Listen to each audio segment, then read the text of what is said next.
Hey everyone, welcome to the Peter Attia Drive. I'm your host, Peter Attia. The Drive is a result of my hunger for optimizing performance, health, longevity, critical thinking, along with a few other obsessions along the way.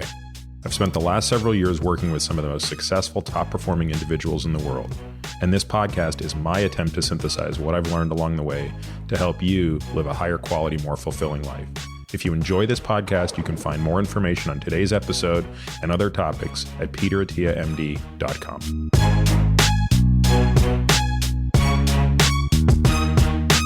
Hey everybody, welcome to this week's episode of The Drive.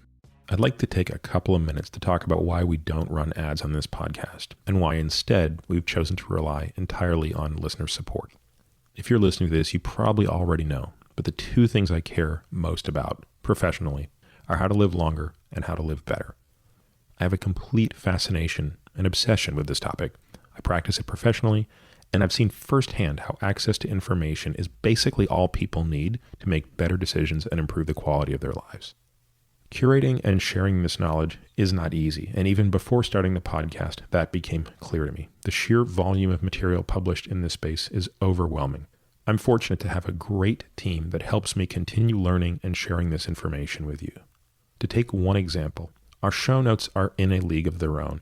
In fact, we now have a full-time person that is dedicated to producing those, and the feedback has mirrored this. So all of this raises a natural question. How will we continue to fund the work necessary to support this? As you probably know, the tried and true way to do this is to sell ads. But after a lot of contemplation, that model just doesn't feel right to me for a few reasons.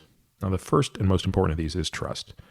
I'm not sure how you could trust me if I'm telling you about something when you know I'm being paid by the company that makes it to tell you about it. Another reason selling ads doesn't feel right to me is because I just know myself. I have a really hard time advocating for something that I'm not absolutely nuts for. So if I don't feel that way about something, I don't know how I can talk about it enthusiastically. So instead of selling ads, I've chosen to do what a handful of others have proved can work over time, and that is to create a subscriber support model for my audience. This keeps my relationship with you both simple and honest. If you value what I'm doing, you can become a member and support us at whatever level works for you. In exchange, you'll get the benefits above and beyond what's available for free. It's that simple. It's my goal to ensure that no matter what level you choose to support us at, you will get back more than you give. So, for example, members will receive full access to the exclusive show notes, including other things that we plan to build upon, such as the downloadable transcripts for each episode. These are useful beyond just the podcast, especially given the technical nature of many of our shows. Members also get exclusive access to listen to and participate in the regular Ask Me Anything episodes. That means asking questions directly into the AMA portal and also getting to hear these podcasts when they come out. Lastly, and this is something I'm really excited about, I want my supporters to get the best deals possible on the products that I love. And as I said, we're not taking ad dollars from anyone, but instead what I'd like to do is work with companies who make the products that I already love and would already talk about for free and have them pass savings on to you. Again, the podcast will remain free to all, but my hope is that many of you will find enough value in, one, the podcast itself, and two, the additional content exclusive for members to support us at a level that makes sense for you. I want to thank you for taking a moment to listen to this.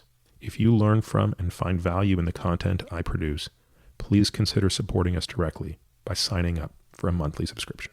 My guest this week is Francisco Gonzalez-Lima, a professor of neuroscience and pharmacology and toxicology at the University of Texas, Austin.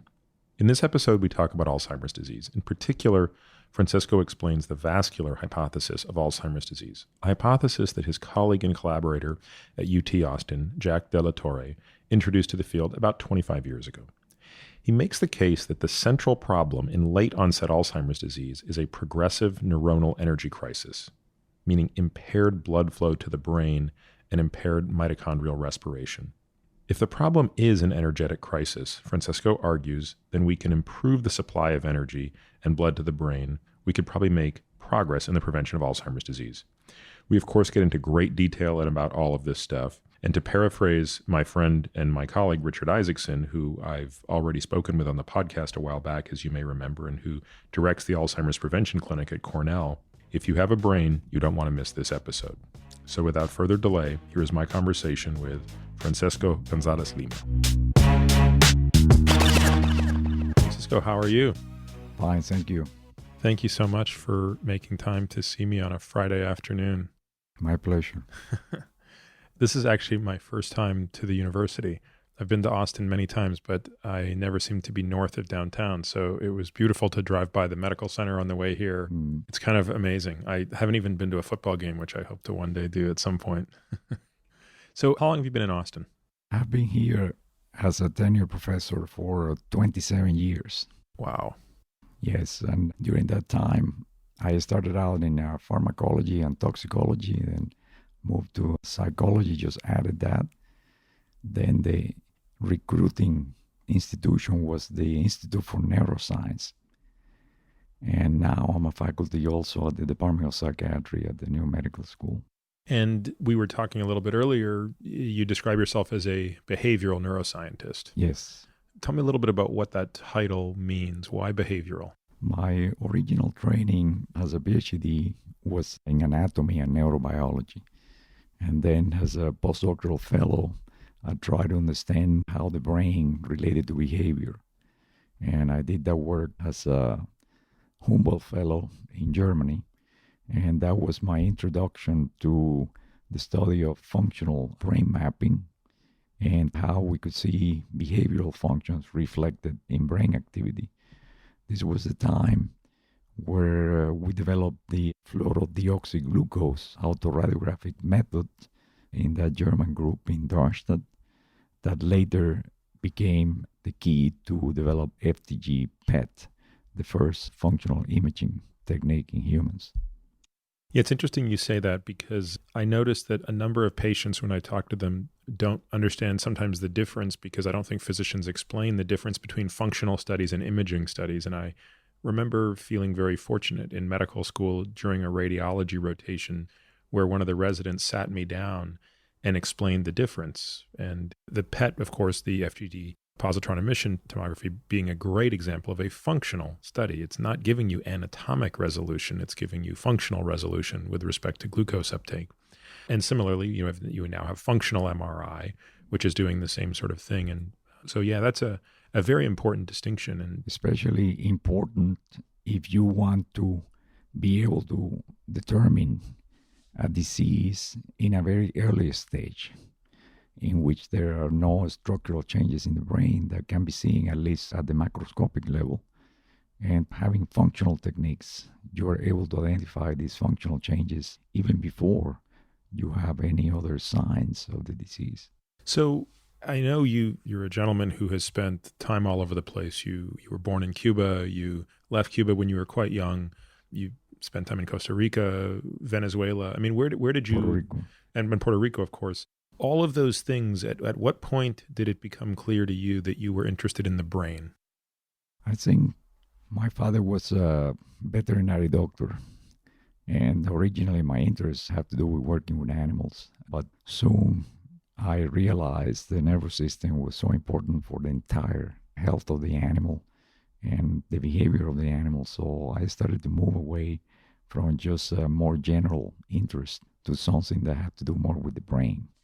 But I would say my key influence happened as an undergraduate at Tulane University in New Orleans, when one of my professors, Dr. Joan King, dissected a brain in one of our classes. And this was an undergraduate honors class. And it was fascinating to me. And I joined her lab to do an honors thesis working on the relationship between the brain, hormones, and behavior in animal models. It's so interesting. I think back to my own time in medical school.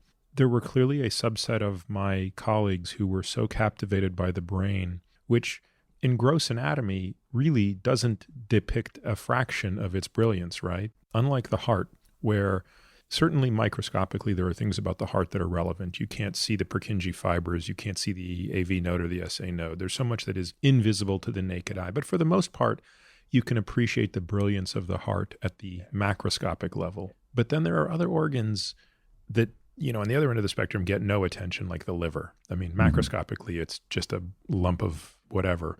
But of course, what's happening inside the liver, to me, makes it one of the most remarkable organs. But the brain is an organ that has such a unique look, right? Grossly, it looks so distinct. The tissue looks so distinct from all of the other tissue outside of the central nervous system. And also, to this day, I would say our knowledge of the brain must be far, far behind that of any other organ at the sort of physiologic signaling level. Is that a fair assumption? Oh, yes, I agree completely. And I would say, using the same analogies that you have, the heart, you can think of it as a mechanical engineer, a pump, a hydraulic pump, whereas the brain is more of an electrical engineer, where you have lots of circuits. And the liver, for that matter, will be a chemical engineer, where we break down all of these substances that the body consumes. I actually love that. I've never thought of what you just said, and that is a great way to explain the different types of engineering.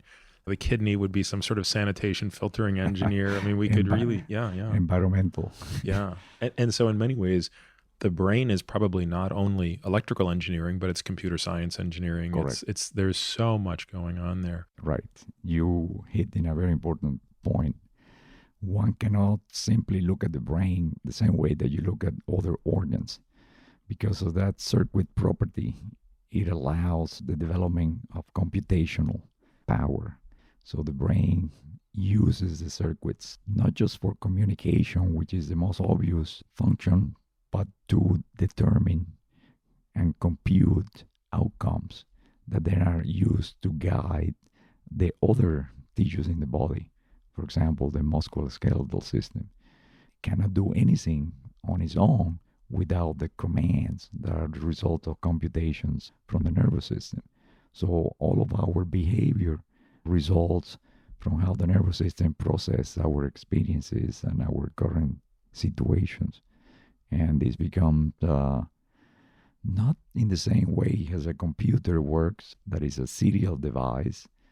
The brain is a very redundant parallel system where there have to be a lot of convergency between different regions that are computing for that to be acknowledged as the way to go in a behavioral point of view. So for a person listening to this who might not have the luxury of knowing some of the nuances about the brain that you do, when you're talking to an audience that is presumably, most people are interested in the brain because of brain pathology. It's, once a disease strikes the brain, everybody becomes well aware of how much it's doing, because the absence of that function leads to such an obvious downside. How do you describe for people this notion of convergence and redundancy and overlap? Obviously there's a very strong evolutionary reason. What are some examples of those, and how these processes are preserved in terms of, because I like the use of, I'm an engineer, so I do like the use of talking about serial versus parallel processing. Maybe expand on that a little bit. In reality, all of the anatomy is redundant and parallel. At least, for example, we have bilateral symmetry, Everybody knows we have two hands, two legs, two eyes. We probably could have done it with one eye, but the way the system works is that it creates redundancy. And for example, the circulatory system is the same. You have parallel blood vessels where you can get the blood from one point to another in more than one way. And of course, when you put your elbow down, you can compress a blood vessel, but there's still another route that can be used. It's like coming from the university to the downtown area. You have many options to get from one point to the other. So in the brain, this is maximized to its extreme. It's an organ specialized for this large amount of communications. In other words, having so many highways and avenues where information can go through. So in that sense, differs from other organs where you have a pattern that repeats itself, and the redundancy is only on that pattern. Here in the brain, the redundancy is combined with the acquisition of new networks or circuit auctions that are not possible if you only have one design. So you have multiple designs. If you want an analogy, for example, when NASA was sending the man to the moon, they have like 100 computers doing the same computation. And then they look at the output and they see which is the output that is repeated more often. And that's the one that those coordinates are the ones that they're going to pass on. The brain uses that as strategy, and that's what I mean by convergency. In other words, you have all of these multiple parallel systems, and they are doing these computations, but only the ones that converge on the same solutions are the ones that are acknowledged and move on for the next stage. And when you look at other species beyond humans, how much of that redundancy do you see as you go down the evolutionary chain or down the food chain, maybe is an easier way to think about it? I mean, at what, presumably, chimps and cats and dogs are very similar, but is there a point at which it very suddenly stops, or does it simply diminish to the point where, when you're looking at a simpler organism like a worm, for example? I don't even know what the nervous system of C. elegans looks like. Well, definitely mammals and primates in particular, where basic plan is the same. And most of the differences have to do with which of the networks are more developed than others. So in primates, we have the cerebral cortex becoming the dominant component in the brain. This is to a certain degree the same thing in all the mammals, but then other regions of the brain have more similar contributions. When you go down to, for example, reptiles or amphibians, the midbrain, the mesencephalon, is the largest part of the brain, not the portion where we have the cerebral cortex. And what that means basically is, in addition to this parallel processing that we have, information goes through several hierarchical stages. And at every one of these stages, similar processing is done.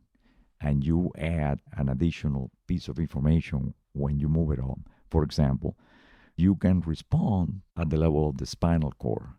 That will be the lowest level of response. That would be, for example, a reflex. Like if you tap somebody's knee, you transiently lengthen the patellar tendon, the knee kicks out to straighten it or reduce the length. And that is happening outside of the brain. Yes. However, when you tap the knee, the information also goes to other levels of the nervous system. In that case, you saw the spinal reflex being manifested. But the person still knows they felt the sensation and they know what happened. So the same was happening at different hierarchical level of processing.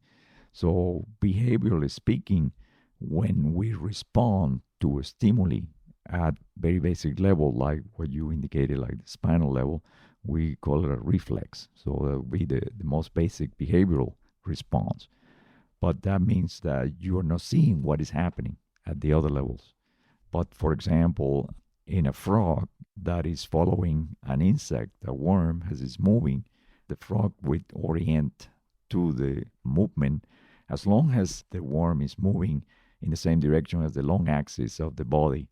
You have the same worm that is a fake worm where it's moving in a direction perpendicular to the long axis. It's long axis, yeah. The frog will not follow. So the pattern isn't recognized. So if a frog sees a worm moving in the normal direction a worm moves, it knows that pattern. If it sees the exact same food source standing up and walking on the side, it's not going to pursue it. It's not pursuing it. So, but in order to do that new computation, then you needed the level of the midbrain. So the midbrain becomes now the point at where the decision is made and whether to follow, and then eventually snap and capture the worm. So the submammalian species primarily operate at that level, and they have well-defined, instead of being called a reflex, we would call this like release stimulus. Release stimulus generates a pattern. There is a pattern generator that recognizes it. But then in mammals, we have to move information to the level of the thalamus, that is in the middle of the brain, but higher than the midbrain. And then from there, the majority of the mass of the brain is in primates and humans in particular, is in the cerebral cortex. So we have to pass that information to the cerebral cortex and then feed that back down to the output systems. So it might be a way of oversimplifying, but one could think of it as the brainstem and spinal cord are responsible for these reflexes. For example, we breathe without thinking because our brainstem allows us to. We recoil from pain without thought because of these things. The midbrain took it up a notch by basically allowing for that stimulus response. But the thalamus then becomes the gateway to the cortex where we can do this higher processing. That's probably an oversimplification, but... And the main contribution of this thalamocortical system is to allow us to inhibit behavior. In other words, not to respond in a more immediate, short-term manner. So the ability to delay a response and to try to compute what are the consequences if we were to make that response. This is what really is brought up by our more elaborate cerebral cortex. So the majority of the influence of the cerebral cortex on subcortical levels. It's inhibitory, it's not excitatory. No, and engineers actually don't understand this very well. When they, for example, try to create a prosthetic device to have somebody send neural impulses to move a leg that is paralyzed, they try to create this as an excitatory type of phenomenon. But what the brain is doing is not like that. What the brain is doing is inhibiting all possible vectors of movement in a space and then selectively releasing some of them by sending an inhibitory signal to that. Yeah, it inhibits the inhibitory signal, thereby selectively, quote-unquote, releasing activation. Yes, and when you do that, you have more control because you are actually, for every movement, you're not just working as a puppet where you're trying to only emulate those vectors. You're controlling all of the other possibilities. So you sort of carve a tunnel in a space, which are the only vectors that are allowed to be manifested. So the engineering of the brain in this sense requires this more effort in order to achieve something that could have been achieved by a more simplified system because it wants that control. So is it safe to say that more of the pathology that we see in the brain occurs in the cortex than in the midbrain? For example, Parkinson's, I guess, would be partially midbrain, right? Primarily midbrain. Yeah. Are there great examples of common pathology in the brainstem? Yes, but from the point of view of dementia and neurodegenerative disorders, with the exception of Parkinson's disease, these are primarily cerebral cortex. This is where you see especially the initial functional deficits and later on the atrophy and loss of tissue. But most of the diseases of all age that affect the brain primarily target these cortical regions. And that's obviously the thing that I most wanted to chat with you about, because you and your colleagues, you have a different point of view on Alzheimer's disease. And in many ways, it's when you read your work or hear you guys talk about it, it doesn't sound that hard to believe. It's actually quite a reasonable hypothesis.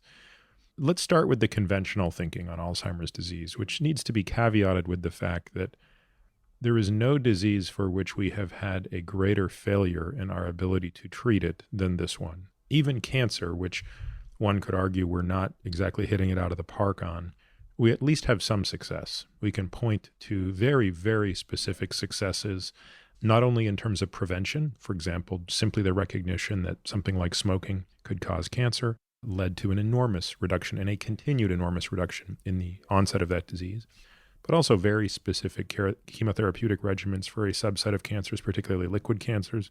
And now more recently, we've seen some real breakthroughs with things like checkpoint inhibitors on even solid organ tumors. So at least with cancer, we have some sense of we're making progress. Certainly with heart disease, we've probably made the most progress. And yet with this disease, it appears we have not made a shred of progress. What is the typical explanation for what causes Alzheimer's disease, and therefore, by extension, what the path should be to prevent it or treat it? You're completely right. We have not made any significant progress in Alzheimer's disease research. This is the largest failure of the biomedical research enterprise in the world during my lifetime. And the main reason is we have remained faithful to an initial observation that was done or published at least in 1907 by Louis Alzheimer's that indicated that he saw these abnormal depositions in the brains of an individual after that individual died. This individual was 51 years old when he died, but Alzheimer's was actually a psychiatrist, not a neuropathologist like is pointed out in books. He worked in a psychiatric hospital. He was part of the original group led by Kraepelin in Munich. And they were studying mental illness. And in those days, it was believed that what we call nowadays dementia was a form of mental illness. And he was surprised by this young patient that was showing these early signs of dementia, in his 50s. And already by the time he died, that person had been suffering for many years. So what Alzheimer's described as in the brain of that individual has Alzheimer's disease is not the same disease that is happening in older people. It's not the same disease that is the most common type of dementia. And this is being the most basic misunderstanding from the beginning. Historically, there was a competition between two groups, one in Prague, in Czech Republic, at that time was under German rule, and Oskar Fischer published studies where, for example, he looked at 16 brains from patients that had what was called senile dementia. That is the type of dementia that was showing up in people after they were 60, 70, 80 years of age, not these younger individuals. And he described some of these same abnormalities that later that Alzheimer's published, but for that single case. However, Kraepelin was a rival of that group, especially about Fischer, who was Jewish. And so he published in the first book that talked about Alzheimer's, the first textbook of psychiatry that was published by Kraepelin.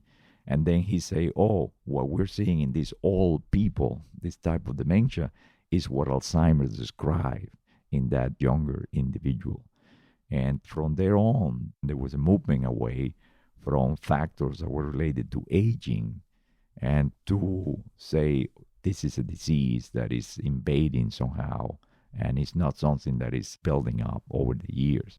Of course, this is actually not the case. So nowadays, they try to have a compromise and say Alzheimer's disease, there is early onset or familial, which is primarily familial. There is some evidence for inheritance, but 9 out of 10 cases of what is referred to as Alzheimer's disease, there is absolutely no inheritance or familial component, which is one of the greatest fears of people when they have patients with dementia in their family.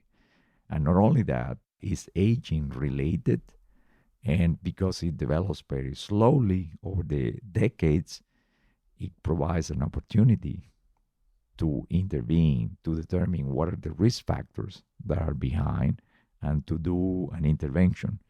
If you take the other approach, that this is a disease of these abnormal proteins, and it can happen early on, then you have a very different strategy. So the whole field has been dominated primarily by what is called the amyloid beta hypothesis.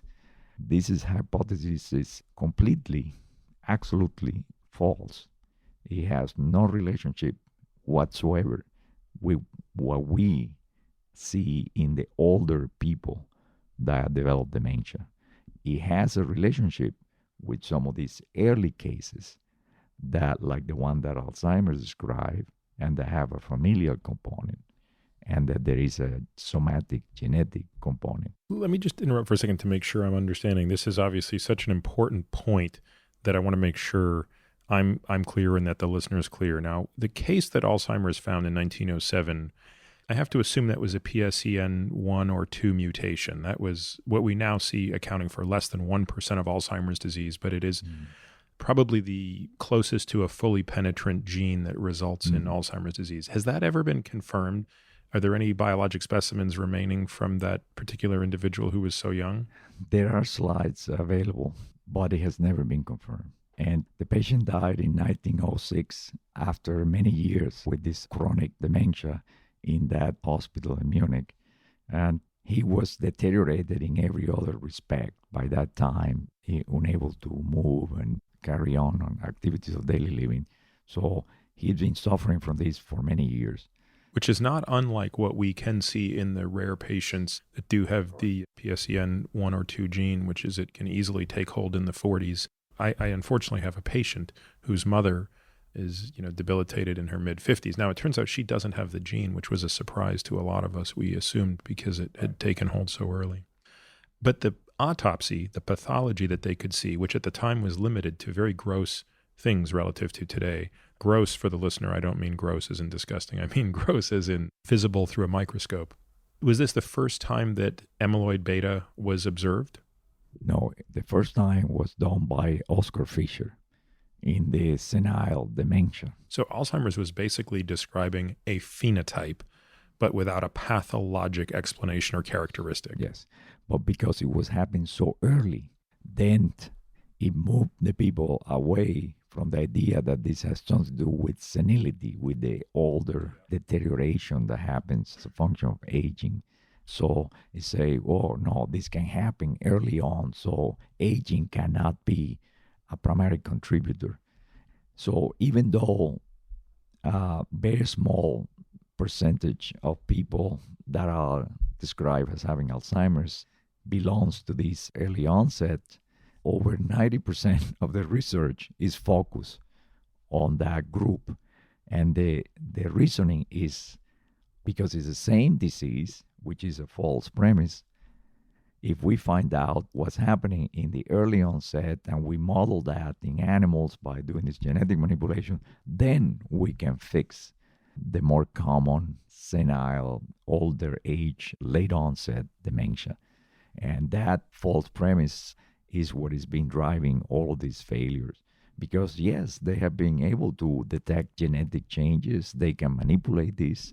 I was able to examine the brain of the first amyloid precursor mouse model that was developed. And one of the first things that I noticed in the brains, even before there was any amyloid deposition in that model that they had inserted, it was a transgenic mouse model. They had taken away the native gene from the mouse and replaced that gene with one that was abnormal from a patient with early onset Alzheimer's. But even before that gene could start any observable deposition of amyloid, these brains, by that very manipulation, were abnormal. They had severe atrophy in, for example, the corpus callosum, the bundle that communicates the two hemispheres, and the region of the hippocampal formation had lost 1/3 of its volume. So the intervention itself may have altered the resilience, if nothing else, of the brain. And of course, then these animals show all kinds of behavioral abnormalities. But these things were happening even before there was any amyloid deposition. So it was clear that having a gene with these abnormalities, even before you can see that product building up, is enough to distort how the brain develops. So this has been the main problem. And because biology, just like when I started studying biology, my major was called cell and molecular biology. And that became the dominant orientation in biology. So people who do this research oftentimes don't have a very good understanding of the brain as a whole, and they just focus at that molecular level. And in a way, they're trying to find the answer where the light is, that is the light that they can use, and trying to ignore that this is really a disease of old age that involves a long development, and that there is absolutely no correlation, no relationship between the amount of, for example, amyloid beta deposition and the onset of memory deficits, cognitive impairment, or the progression of the disease.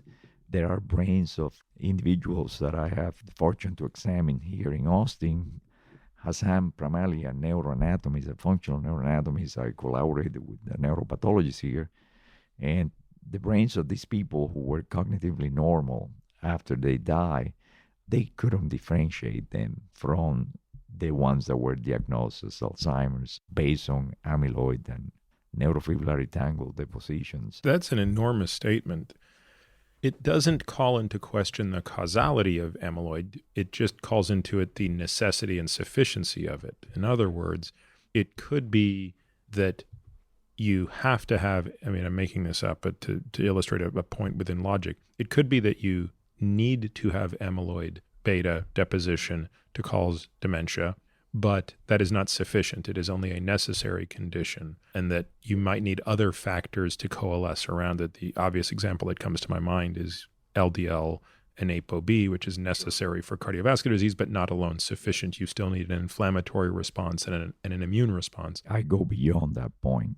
What I'm saying is against the dogma. You're saying one step further than that. You're saying that not only is the deposition of amyloid not correlated strongly enough, it might not even be causally related. Not even. It is not causally related to what we call primarily Alzheimer's disease, which is this majority of late onsets. That's not true for the early onset. What I'm saying is that there are two different diseases. The early onset, there is a role for this amyloid deposition. You can demonstrate this. In other words, if you take autopsies of 50-year-olds that die from heart disease, cancer, or accidental death, and you examine their brains relative to 50-year-olds who die from early onset dementia, the relationship is more clear. It is clear. The amyloid beta is playing a causal role. Yes, there is no question. And you can find the genetic mutations and you can induce it in the animal. But that's not the case in the late onset. And the neuropathologists will tell you, if they don't know what the clinical picture was, they wouldn't be able to say that this was what they refer to as a probable Alzheimer's disease. So when they see exactly the same pathology and then there's no evidence of cognitive deterioration, they just diagnose that brain as possible Alzheimer's disease. So this created a circular definition. To be clear, to close the loop on that analogy with heart disease, you would have to know that there are cases where patients have significant dementia that by all other metrics is consistent with Alzheimer's dementia, not Lewy body or something else.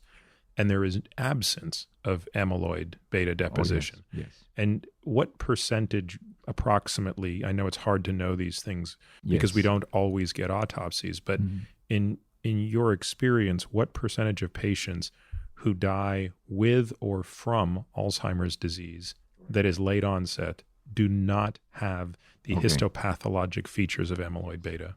The majority of patients that are diagnosed as Alzheimer's disease, probable Alzheimer's disease, when they die, have the same level. It's not that they don't have, because it's an age-related deposition, the same levels of all the patients that are comparable age.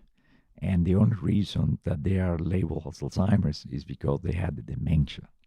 The pathology cannot really tell them apart. If you give these two pathologies blind to the medical diagnosis or clinical examination, they won't be able to tell apart which are the ones that are actually demented and which are not, if you do it in a match. There is a large degree of variability, and pathologies are not quantitative.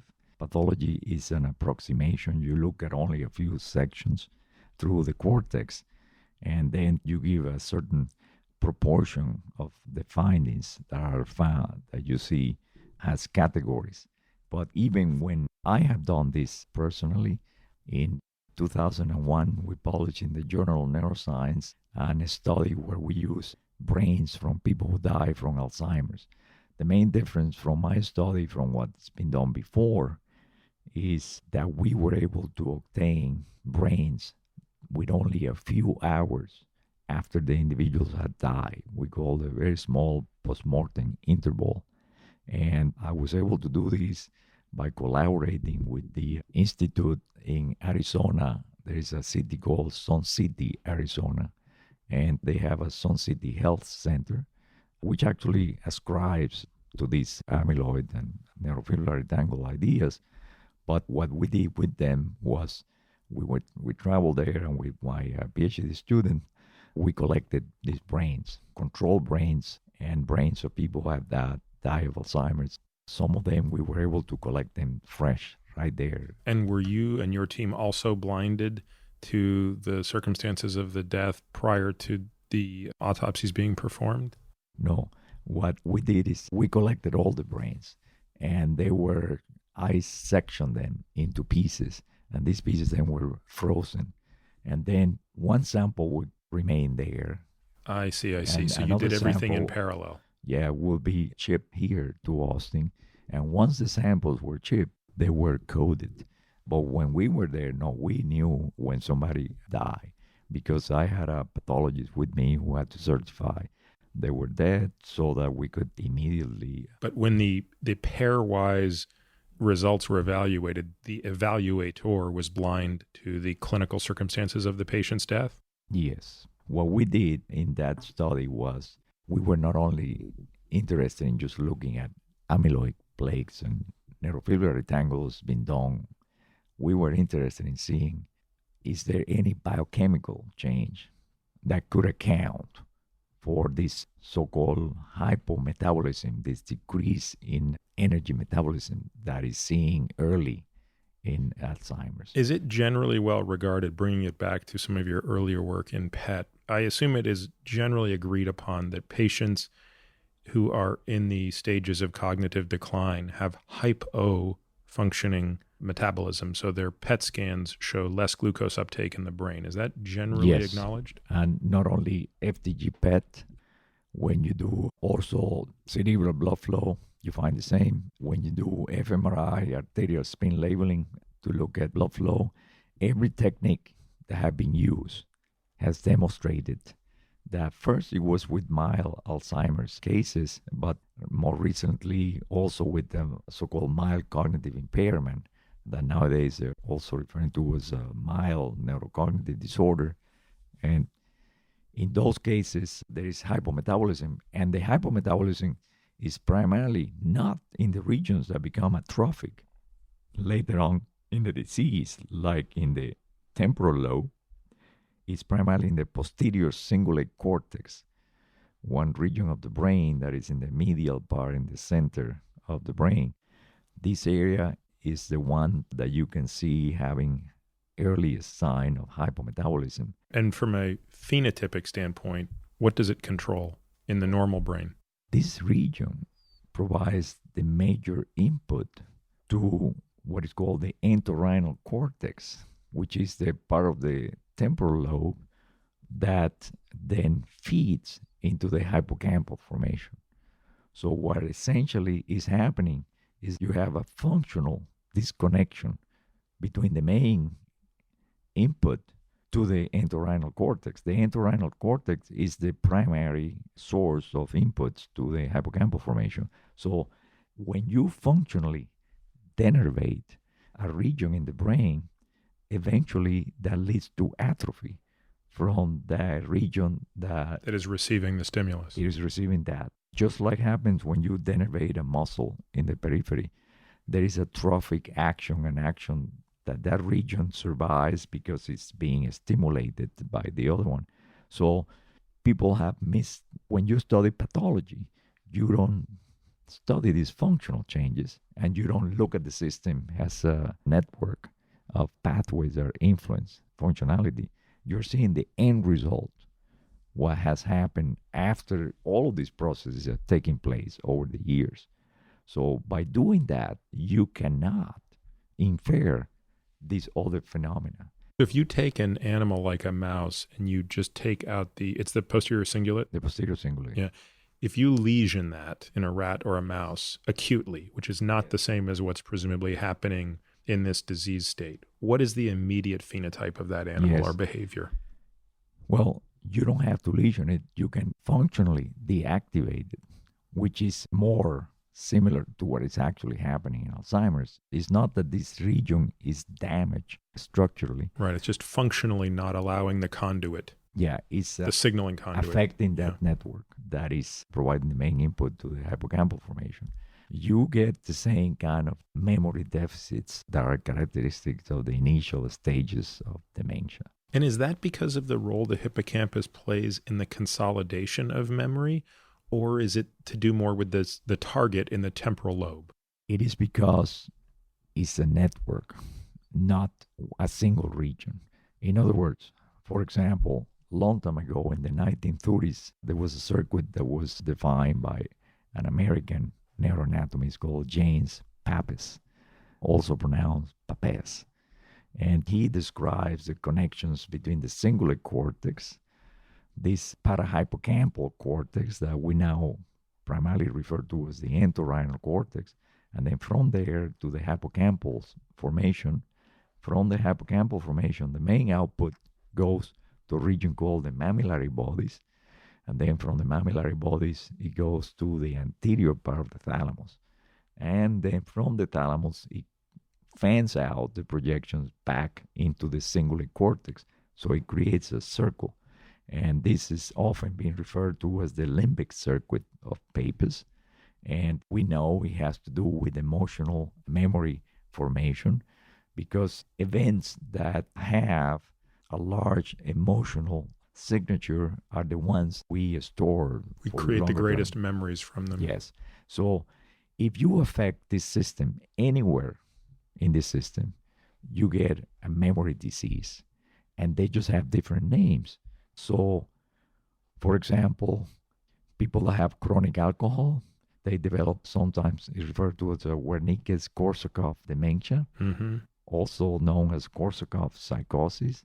You can get this from B vitamin deficiencies as well. B1 deficiency, thiamine deficiency in particular. You look at the pathology of the brain, where is the damage? The damage is primarily in the mammillary bodies.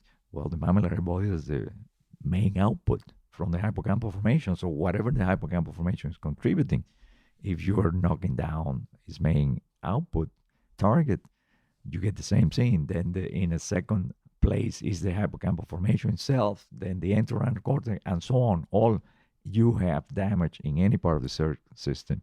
There's also something called diencephalic retrograde amnesia that happens with thalamic lesions. Well, this is when these lesions interfere with these anterior thalamic areas. So really, in order for us to see the memory problems that we have linked usually with Alzheimer's dementia, you have to engage this system, because that system is part of the brain regions in which this is operating. You use the term retrograde there. For the listener, we should explain the difference between retrograde and antegrade amnesia. Correct. I'll let you do that quickly, but of course my follow-up question will be, in the earliest stages of dementia, is the bigger issue the inability to form new short-term memories, which would be a form of antegrade amnesia? That would happen before the retrograde amnesia, which is later. Let me explain. In the early Alzheimer's disease, the main problem is not in this limbic circuit. When that happens is when you can see the hypometabolism. That's when you can see the behavioral changes in the individual as well, right? But before that, in the prefrontal cortex, especially the lateral, we call dorsolateral prefrontal cortex, you have a functional deficit that is interfering with what we call working memory. So you can think of memories as having three modes or temporal stages. An immediate memory mode, where you can remember things for only a few seconds. Tell me your phone number and I have to write it down. That's correct. That's short. The perfect example. A clinician will do this by giving a string of numbers to people, and people will be able to remember approximately 7 numbers. So it is usually 7 plus or minus 2 items. And this is the reason why the telephone numbers have 7 digits, because most people, after reading 7 digits, turning around to try to punch those numbers in the phone, if there are more than 7, they drop some of them. This is this immediate memory mode. But for memories to happen, they have to move from this immediate memory mode to a more recent memory mode. So that movement from immediate to recent is done by this prefrontal cortex. So the initial deficit that you see in Alzheimer's and all of these types of dementia of all age is in this more immediate memory mode. And one way we refer to this is also working memory. So, for example, you come out of your house and you lock the door, but after a few seconds you walk into your car, then you ask, did I lock the door or is it unlocked? And then you have to go back and check. So, this is the first thing that you're going to have. And it happens physiologically as a function of aging. And this is the first one, these working memory things are. So, the prefrontal one is the initial signal that there is a memory problem. This is before, and this is an anterograde memory. In other words, it's a new memory that you want to form. So this is the first thing that is affected.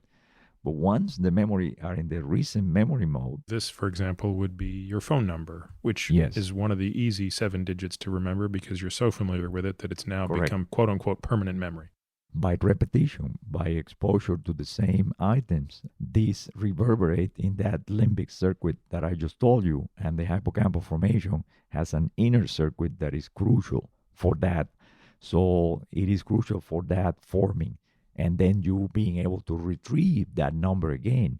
So when that circuit becomes engaged at any point, then you start having this retrograde memory problem. You cannot remember your number. Which is interesting. That's the point at which the family members tend to really notice what's happening and become concerned. Yes. But the patients tend to become concerned much sooner. The patients become concerned with the antegrade memory deficits. You're absolutely right. How do you distinguish between something you said a moment ago, which was this slight deficit of formation of new memory is, on some levels, not necessarily a pathological finding as we age, but how do we differentiate between the pathologic or the appropriate age-related versus the potentially, the harbinger of something pathologic? It is difficult to draw the line. This is one of the main reasons that this diagnosis of mild cognitive impairment has been elusive. I have asked this question to other researchers, and I get very many different opinions. And the main reason is that the only way to know for sure is to compare this to your own history, to compare it to yourself. So in this case, the patient and their immediate partners, they are more knowledgeable whether there being a change. If you just compare to a standardized age population, you may not see any difference, but the patient will tell you, no, I know I am having more difficulty with, for example, this working memory task. So it is a challenge, but the beauty of this is you don't have to wait because everybody goes through this cognitive decline. It's just to different extent, and we all start out at a different level of cognitive performance. So it's very difficult to have a standard. So my approach is to try to intervene at that point, and therefore the main target at that point is to intervene in the prefrontal cortex, the region that is just behind your forehead. And that one engages, we call a central executive network that for cognitive processing that is involved in working memory, that is involved in problem solving, that is involved in sustained attention, vigilance. Those are the things that you're going to be seeing first, having a decline as you grow older, just like all kinds of tissues decline as you grow older. This is a reality. But it is possible to intervene then before you get into the limbic system problems. And that's the approach that we have done and in our interventions. And I think this is what's going to make the biggest difference. So let's go back to now the sort of revised hypothesis. So if I can summarize, the actual nomenclature of Alzheimer's disease might be a bit of an unfortunate artifact in that it was first observed in a subset of what would become this disease that really isn't representative of the epidemic that we're seeing today. Absolutely right. And so we'll put that aside for a moment because despite how tragic those early onset cases are, and They strike me as among the most tragic things I've ever seen in medicine, by the way. You have more experience with this. The thing that's running amok right now is this sort of late onset dementia that it seems to me that we are probably diagnosing it much more than we were before, but it also seems to be increasing out beyond just the rate of diagnosis. And it also seems to be increasing at a rate disproportionate to the increase in our longevity, which is really not that significant. I believe that human longevity is increasing at about 0.4% per year in the United States, and yet the rate of growth of Alzheimer's disease is growing much more than that. So if you discount that somewhat for the diagnostic acumen or urgency with which we seek it, there's still a gap, which means on a real level, not just a perceived level, this disease is becoming more common. In your research, you talk about 5 areas of study that help you think about this: the epidemiology of the disease, the imaging of the disease, the pharmacologic response to the disease, the pathologic findings in the disease, and then the clinical course of the disease. You and your colleagues have a different hypothesis that pertains to the vascular system. Yes, this is actually the original hypothesis that was associated with senile dementia. I don't want to take credit for the people who gone after that, because in the early days it was just an idea, not well formulated. But what seems to be happening is if you compromise circulation to the brain, you're always going to get a neurological deficit.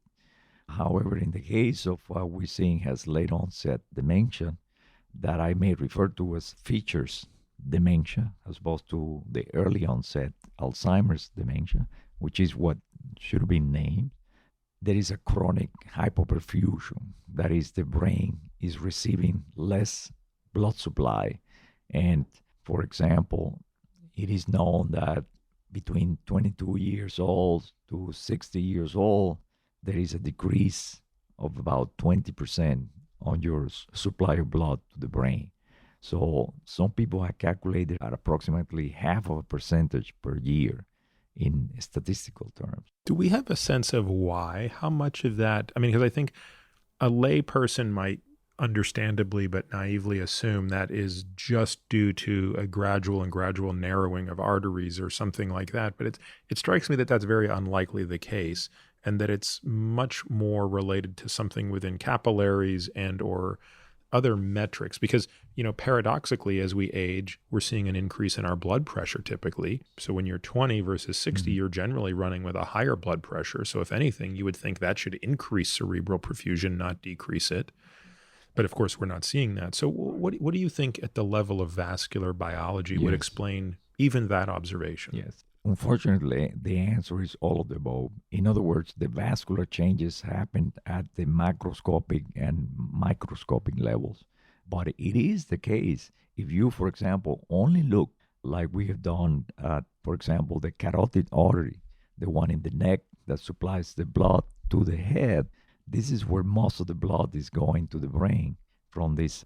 And you can use ultrasound imaging non-invasively and are able to look at the layers. So even the intimal thickening of the carotid artery, which would presumably get a little more and more and more as one ages, is going to play a role in this potentially. There is a linear relationship between what we call the intima media thickness, the layers of the artery, and the decline in cognitive function. Now, why, this sounds silly, but why a linear relationship, given that it should be nonlinear, shouldn't it? Given that with increase in intimal thickening, you would see exponential change in diameter or in cross-sectional area. Mm-hmm.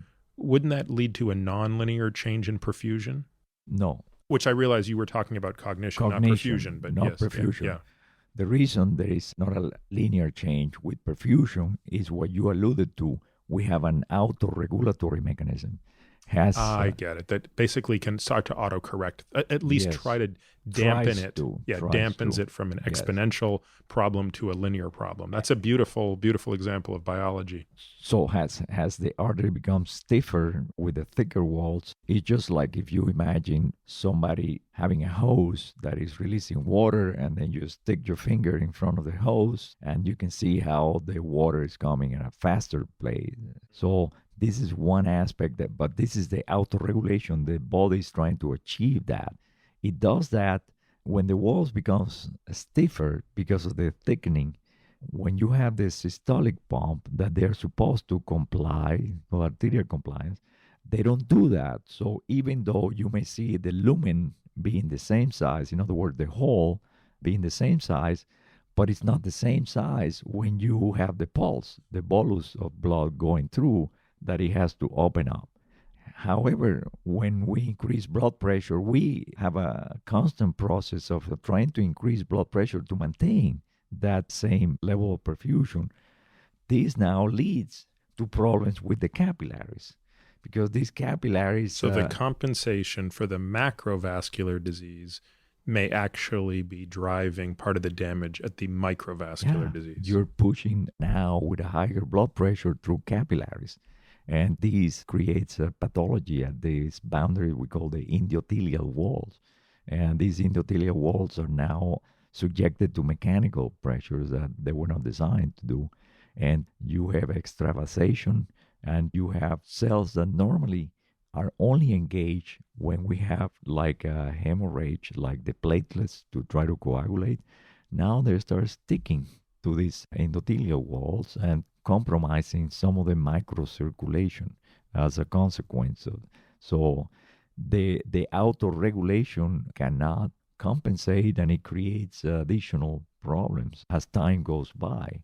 And that's why you are actually better off with less blood pressure by controlling your high blood pressure than with more, even though you're trying to make up for the decreased blood supply. And this has actually been borne out in very recent clinical trials. Every 5 years or so, we see more and more data revising how we think about blood pressure regulation. And the most recent results seem to indicate the best outcomes occur with a systolic blood pressure below 120 millimeters per mercury, a diastolic below 80.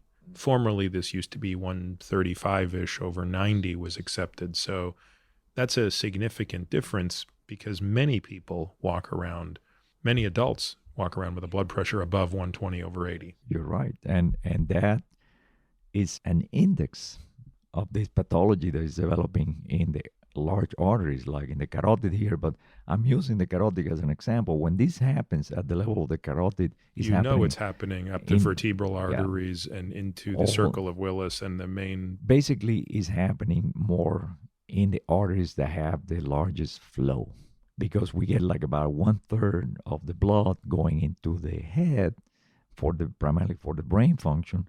So there is a much more blood flow that is going through those arteries than the one, for example, going through your arm, your brachial artery.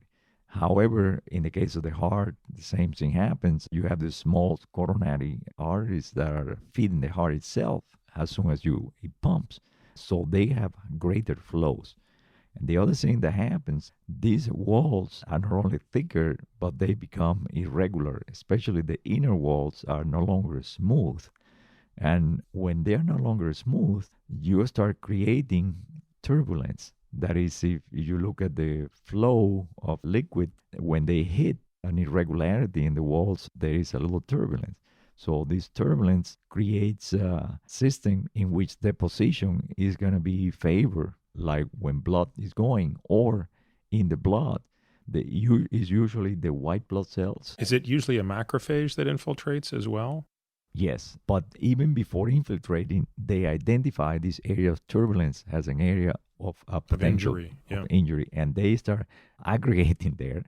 And because of the turbulence itself, they start then dying out against the walls. And unfortunately, cholesterol levels then can add to it, but they are not the problem. The high total cholesterol is not the reason. Again, they're confusing causality here with a consequence of this problem. So lowering your total cholesterol is not going to really make a major difference in this progression, which is, I think, one of the biggest misconceptions that is happening in medicine right now. But in any case, you have a number of phenomena that are taking place that are contributing to the vascular hypoperfusion. On the other hand, you can have a similar type of insult to the brain not coming from this atherosclerotic process if the heart muscle itself is compromised in its function because of a process where it weakens its ability to operate as a pump. You're going to have hypoperfusion that is going to be developing. And in that case, there would even be less likely that you're going to have an autoregulatory mechanism for that. So you can have heart disease that is affecting the pumping, the force of the pump that can lead to the hypoperfusion. You can have arterial disease like arteriosclerosis that is causing similar kind of phenomenon with some more complications that are detected by this high blood pressure. In the cardiac case, you will not see the high blood pressure, but in the other one, you will see that. And so all of these things can be detected. It is possible for cardiologists to advance and measure these things. And once you detect this, the health of the heart and the arterial circulation in particular is very closely related to the health of the brain. So if whatever you do that improves cardiovascular health will also help the brain. But there are some differences. For example, the brain in some ways seems a little bit more exposed because the brain is perfused during systole at a higher pressure. The heart is the only organ that is actually perfused during diastole. So in that sense, the coronary arteries themselves are less susceptible to hypertension than the arteries in the brain, or the kidney for that matter, which would be the two organs that seem to be most damaged Correct. by hypertension, Yes. more so than the heart. Yes. The other thing that I'm hearing you say that creates a bit of a differentiation between the heart is, in the process of atherosclerosis in the heart, cholesterol does play a very important role, but so you still have the initiation of the endothelial injury, which is necessary. But once the lipoprotein can get inside the subendothelial space and becomes oxidized, that's what elicits the immune response, which is what does the damage. Yes. What you're describing in the brain is two different processes, if I'm hearing you correctly. The first is cerebrovascular disease that leads to strokes, occlusive or hemorrhagic, which that's a separate disease because it tends Right. to produce an acute event. Correct. That is the result of an acute hypoperfusion that usually produces a much more functional deficit. So it's almost like you can think of that as a quote-unquote brain attack the way we think of a heart attack. Correct. But what you're describing that is now sort of unique to me is a different type of much more indolent, chronic hypoperfusion that Correct. actually seems to have a slightly different pathophysiology from Yes. coronary physiology Yes. that doesn't produce an acute event, but rather a chronic disease. Did I summarize that? You summarized that really well. It is this chronic brain hypoperfusion, regardless of the particular cardiovascular cause. Because I told you with heart failure, you can simulate that aspect, but without some of the other components. Right. So it is possible nowadays to pick this up and to intervene to try to resolve these vascular problems or cardiovascular. They involve the heart. So the epidemiology states the first and most obvious relationship, which is so obvious that it's almost not helpful, which is there is no greater association with Alzheimer's disease than age, just as there is no greater association with cardiovascular disease than age. So that's stating the obvious, but it's very difficult to draw a clear hypothesis or at least confirm a hypothesis.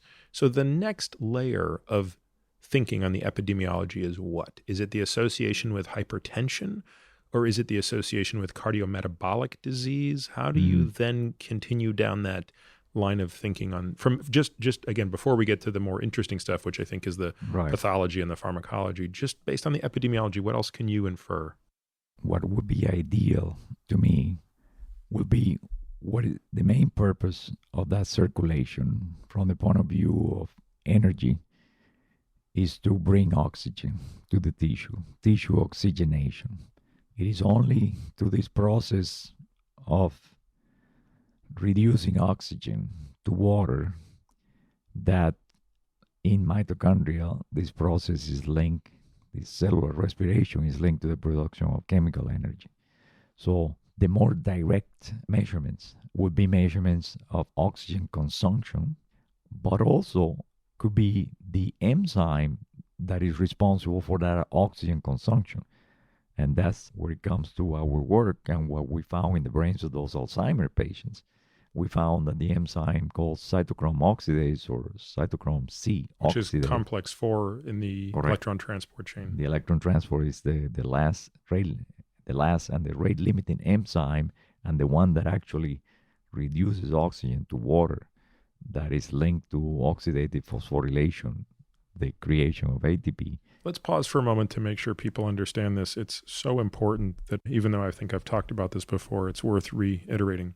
The mitochondria has an inner and outer membrane, and these have 4 complexes. 3 of them span both the inner and outer membrane. I believe it's 1, 3, and 4. Complex 2 is only on the inner membrane. These things are about the most essential elements of life. Interrupting their activity for even moments at a time is the end of life. I would say is the key to aerobic life on the planet. Yeah, you can't overstate the importance of the electron transport chain. As you pointed out, it is basically, we can't create energy out of nothing. We simply change its form. And so when we eat food, we're eating stored potential energy that is in a chemical form that is generally between the carbon-hydrogen bonds. As these things get reduced to simpler and simpler molecules, this process specifically within the mitochondria takes these units and it, by breaking apart the chemical bonds, creates an electrical gradient by shuttling electrons outside of this membrane as they go from complex 1, 2, 3. And of course, they each come with their own reducing agents. I spend my most time thinking about complex 1, which is the NADH-NAD shuttle. But I believe complex 4 is NADPH, isn't it? Is that what it's using as the electron acceptor donor? Yes. I need to emphasize from what you're saying so people understand. The whole purpose of that chemistry that is done with the foods that we eat is to generate electron donors. Electron donors are going to donate their electrons to the electron transport. And there are only 2 of them, the NADH and the FADH. And the NADH primarily, it donates to different parts of the electron transport system, but the other one, the FDH, only to complex 2. So you have like 2 entry points, complex 1 and 2, and then and that's why complex 2 doesn't span the full membrane. It's sort of sitting there only on the internal. And it's much smaller than complex 1 is the largest one.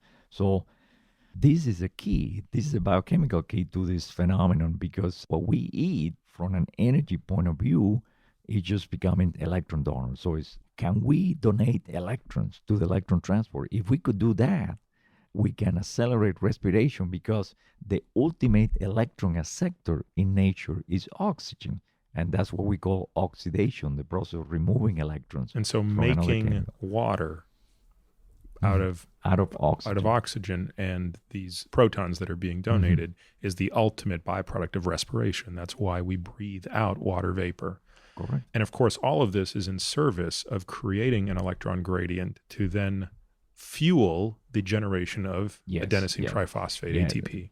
Yes. What the mitochondria have done is coupling this affinity of oxygen to take these electrons that are coming from the food that we eat into a closed system in which the electrons, when they are moving from one complex to the other, they are releasing what is called a proton that is positively charged.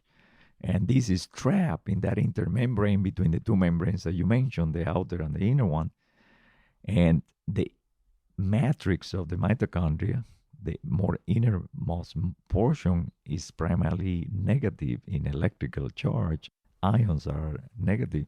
So these protons are trying to move. They are attracted towards this negativity, just like when you have the poles in a magnet. the positive and the negative pole. This is what we call electromotive force. There are only very few forces in nature like gravitation, and this one is electromotive force. So the system was designed in such a way that the protons will leak through a hole, and that hole or pore is this complex 5. And complex 5 is designed so that when the proton is pushing through to get from the outer intermembrane space to the matrix, it clicks, changes the conformation of that enzyme, and that movement generates the energy for a phosphate to be bound to ADP. And that phosphate is called inorganic phosphate. When this is what in chemistry is called an endothermic reaction. It needs energy in order to happen, and it's because of that movement. And then later on, when you need some other enzyme to work, all of these chemical reactions that have to do with life are catalyzed or mediated by enzymes. What this means is that you may have the reactants already in place, but nothing is going to happen in terms of products unless you provide energy to the system. So these are so-called reactions that when you remove that phosphate from the ATP, it generates heat. And this is what we call calorie.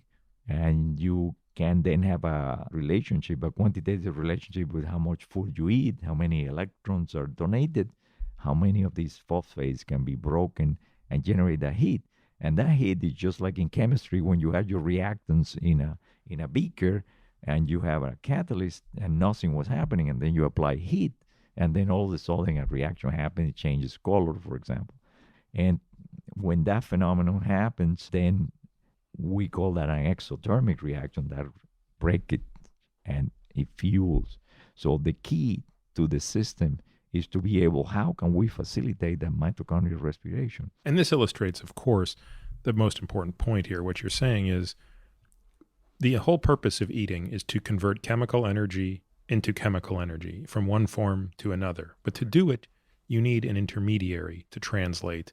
And that intermediate has to turn the chemical energy into electrical energy that then facilitates a conversion back to chemical energy. Mm-hmm. That is the key to life. Yes. And that is what the mitochondria do. However, there is a way to... At least aerobically. We can obviously do this inefficiently and anaerobically later. But yeah. Correct.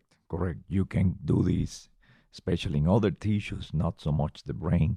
You can generate ATP without using oxygen and this machinery.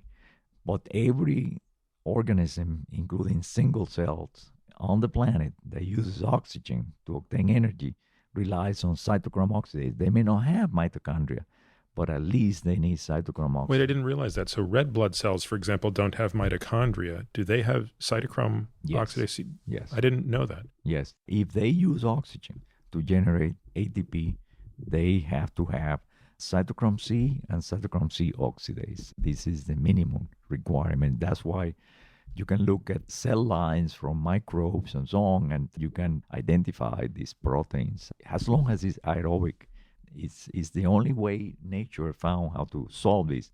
But the interesting thing is that when the circulation is compromised and you have less oxygen, you're creating a situation where these events cannot move on. It doesn't matter how much you eat, and this is happening in older people. It doesn't matter how much they eat. In fact, their brain is telling them that they should be hungry because they are not able to transfer those electron donors into the electron transporter and produce energy. So they feel they're energy deprived, so they increase food consumption, especially they are attracted to carbohydrates, simple carbohydrates that can quickly break down and produce these electron donors. So do you think that this is the first insult then? Because you talked about this slightly different type of microvascular disease that is much more chronic and insidious and doesn't lead to acute changes like hemorrhage or occlusion. How does that change ultimately impact the ability of the mitochondria to do its job and facilitate electron transfer? Yes, you put your finger on it. This is what links this phenomena. Regardless of whether the chronic hypoperfusion or the more acute, one of the things that happen is when we have a hypoxia situation, cytochrome oxidase is an inducible enzyme. What that means is that our body only maintains as much as is needed, as much as is demanded. It's a complex of 13 different subunits, 3 of them mitochondrial DNA derived, and the other 10 from nuclear DNA. And you can regulate it at many different levels, including both the nucleus or mitochondria. But essentially, within minutes, if, for example, you have an area of ischemia, you occlude the blood vessel, half an hour later, you lost a significant amount of cytochrome oxidase from being And that's functional. irreversible then? No, it is not irreversible. That's the advantage of the system. The system works on demand. It may not be immediately reversible. It depends on the level of regulation. In other words, you can simply inhibit the enzyme and the enzyme is still there. Or you can disassemble the catalytic units of the enzyme, the ones from mitochondrial origin, and then you have a partial enzyme, not the so-called hollow enzyme. Or you can eliminate the other components, and throughout the mitochondrial inner membrane, you have all of these gradations of stages that can be used for regulating this. So you can regulate it a more immediate way, or eventually you need, proteins transported from the cytoplasm to be shipped where the mitochondria are and incorporated into this. Why was this done? Because mitochondria have a symbiotic relationship with the cells that they live on. And this was created to develop a dependency. The mitochondria are doing this, but they cannot do it on their own. The cell has found a way to obtain the energy, but it's conditional on then contributing a component that is necessary for the entire machinery to work. The important portion here is that these phenomena are coupled. As soon as you have hypoxia, ischemia, you reduce, then this machinery goes down-regulated. Is that true of complex 1, 2, 3 as well? Are they also inducible the way complex 4 is? Not as much as complex 4. They are, to a certain degree, if you keep taxing the system, it's going to happen. But the one that has the more flexibility from more immediate to long-term, because of this role as rate limiting, is complex 4. And that's the reason it is preferred modulator of the system. That's why I love doing these podcasts. Every single podcast, I get to learn something new in biology that I didn't know. I had no idea that complex 4 was inducible to a greater extent than the others. As it is, for example, you may have heard for sure during your training about other inducible enzymes. Yes, of course. The cytochrome systems. Yes. In the liver. So the liver is P450, the most inducible of them all. So it's a perfect example. If you have if you drink more alcohol, you're going to build up more of these cytochrome enzymes. So these are the most inducible enzymatic complexes that we have. You just never think of it in something so important. Not that the liver's less important, of course, but the ETC is so fundamental for everything that we do. It's so interesting to think of that. And it's also interesting to hear you say that at least in transient periods of ischemia, this is not irreversible. No, it's not irreversible. It's an inducible system, just like you stop just like the liver, as you drinking alcohol. These enzymes are going to be down-regulated. But if you start challenging the system again, they are inducible. They're going to go back. Of course, you're going to suffer somewhat in between because at the beginning, you're not going to be able to meet the demand. But they are inducible. And this is the key that I have understood from our investigation of the Alzheimer's brain. In those fresh frozen Alzheimer's brain, the main problem was cytochrome oxidase inhibition. The levels of the protein levels of the enzymes were not compromised, but you could see that the enzyme was not in its catalytic functional state. And you could demonstrate this using enzyme histochemistry. If you were able to extract at the moment those patients died, their cells in culture, and now they're perfused, would they have still been hypofunctioning? In other words, would you still have been able to measure a deficit of oxygen utilization? Yes. And this has been done. Groups have taken, actually what they've taken is mitochondria. And they can then see that these mitochondria are not performing this cellular respiration from Alzheimer's patients. Give me a sense of what is the magnitude of the deficit to result in the phenotype that we observe clinically? Yes, this is a very good question because if you inhibit cytochrome oxidase after about 40% in an organism, the organism dies. You cannot cut. This is as But presumably it's a nomogram of duration and degree of suppression, right? So maybe you could have a 40% reduction for 2 seconds, but yes, not a 40% yes. reduction for 2 minutes or something. I mean, I That's assume that correct. there's That's correct. For example, the classic poison, cyanide. Okay, what does cyanide does? Cyanide is complex 4, a cytochrome oxidase inhibitor. It gets into the circulation, it inhibits cytochrome oxidase, and minutes later you die. So if that happens, it's not compatible to life. However, you can have many degrees of this reduction because the enzyme is so inducible. You not only change the catalytic activity of a particular... In other words, cyanide is not binary in its ability to kill. It seems functionally binary because it's so potent that even a trace amount of cyanide will kill. But presumably, if you dilute it enough and enough and enough, you could give enough cyanide to somebody that they have a chronic illness. Due to, it's almost like it's a thought experiment. You could induce Alzheimer's at a low enough dose of cyanide to create a functional hypoperfusion by inhibiting complex 4 without killing the organism. And we did this. I like when I think of things 10 years after someone else did it. This thought experiment was done, and in fact, Dr. Jack de la Torre, the one that wrote the book Alzheimer's Turning Point, that I highly recommend. Yeah, we'll link to that for sure. And we collaborated in that study. So it works both ways. In other words, if you compromise the circulation by partially occluding blood vessels to the brain, you get a down regulation of cytochrome oxidase, and therefore mitochondrial respiration and ATP production and so on. And the animals show cognitive picture that is analogous. It's not the same, but it's analogous to what you see in cognitive neurocognitive disorders. And the other way around, you can directly suppress the electron transport.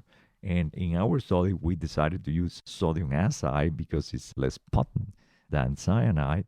And when you do that, yes, you have an animal that at a very low level of decreasing, you can decrease up to 30% without seeing any neurological evident change. The animals appear to be eating and behaving normally, but when you test them with cognitive memory tests, they cannot perform well. In other words, a 30% reduction in the oxidative capacity of complex 4 shows cognitive impairment when challenged, even though behaviorally at the gross motor level, the animal is still fine. Just like an Alzheimer's patient, that they will appear to be generally okay. Until you test the system harder. Yes. So these animals, and in fact, that was proposed as a model for Alzheimer's disease, that very same approach by colleagues of mine. The one that comes to mind is Rose and Bennett.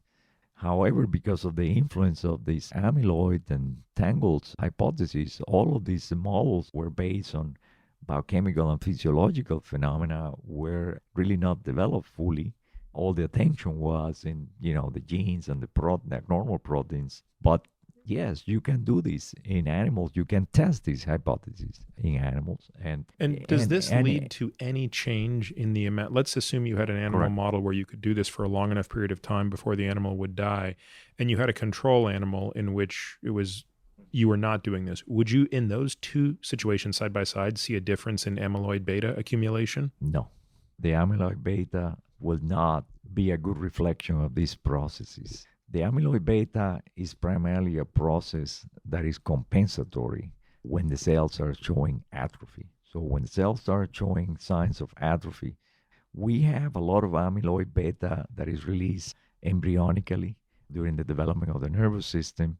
And it's because during development of the nervous system, you have phases of large proliferation of neurons, but then you have other phases of trimming where there is a lot of neuronal death. And in those situations, you see amyloid that is formed. So, as you know, probably the major signal for a cell to die in an aerobic organism is for the mitochondria to release cytochrome C. Cytochrome C is the protein that carries the electron to cytochrome C oxidase. If that machinery is not working, And cytochrome C leaks out. We say the mitochondrial permeability pore has been modified so that small cytochrome C leaks Yeah, that's a out, big signal for apoptosis.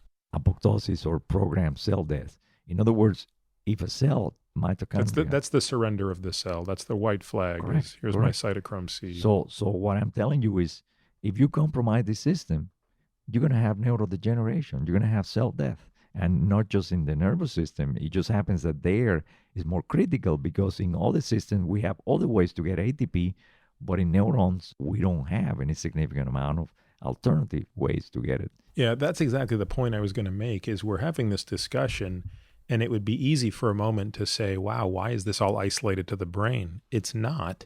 It's just the brain, I think, has two problems. The first, if you're going to be critical of the brain, the first is an energetic problem, which is it is simply the most demanding, and therefore it is the most susceptible to a reduction in total available energy.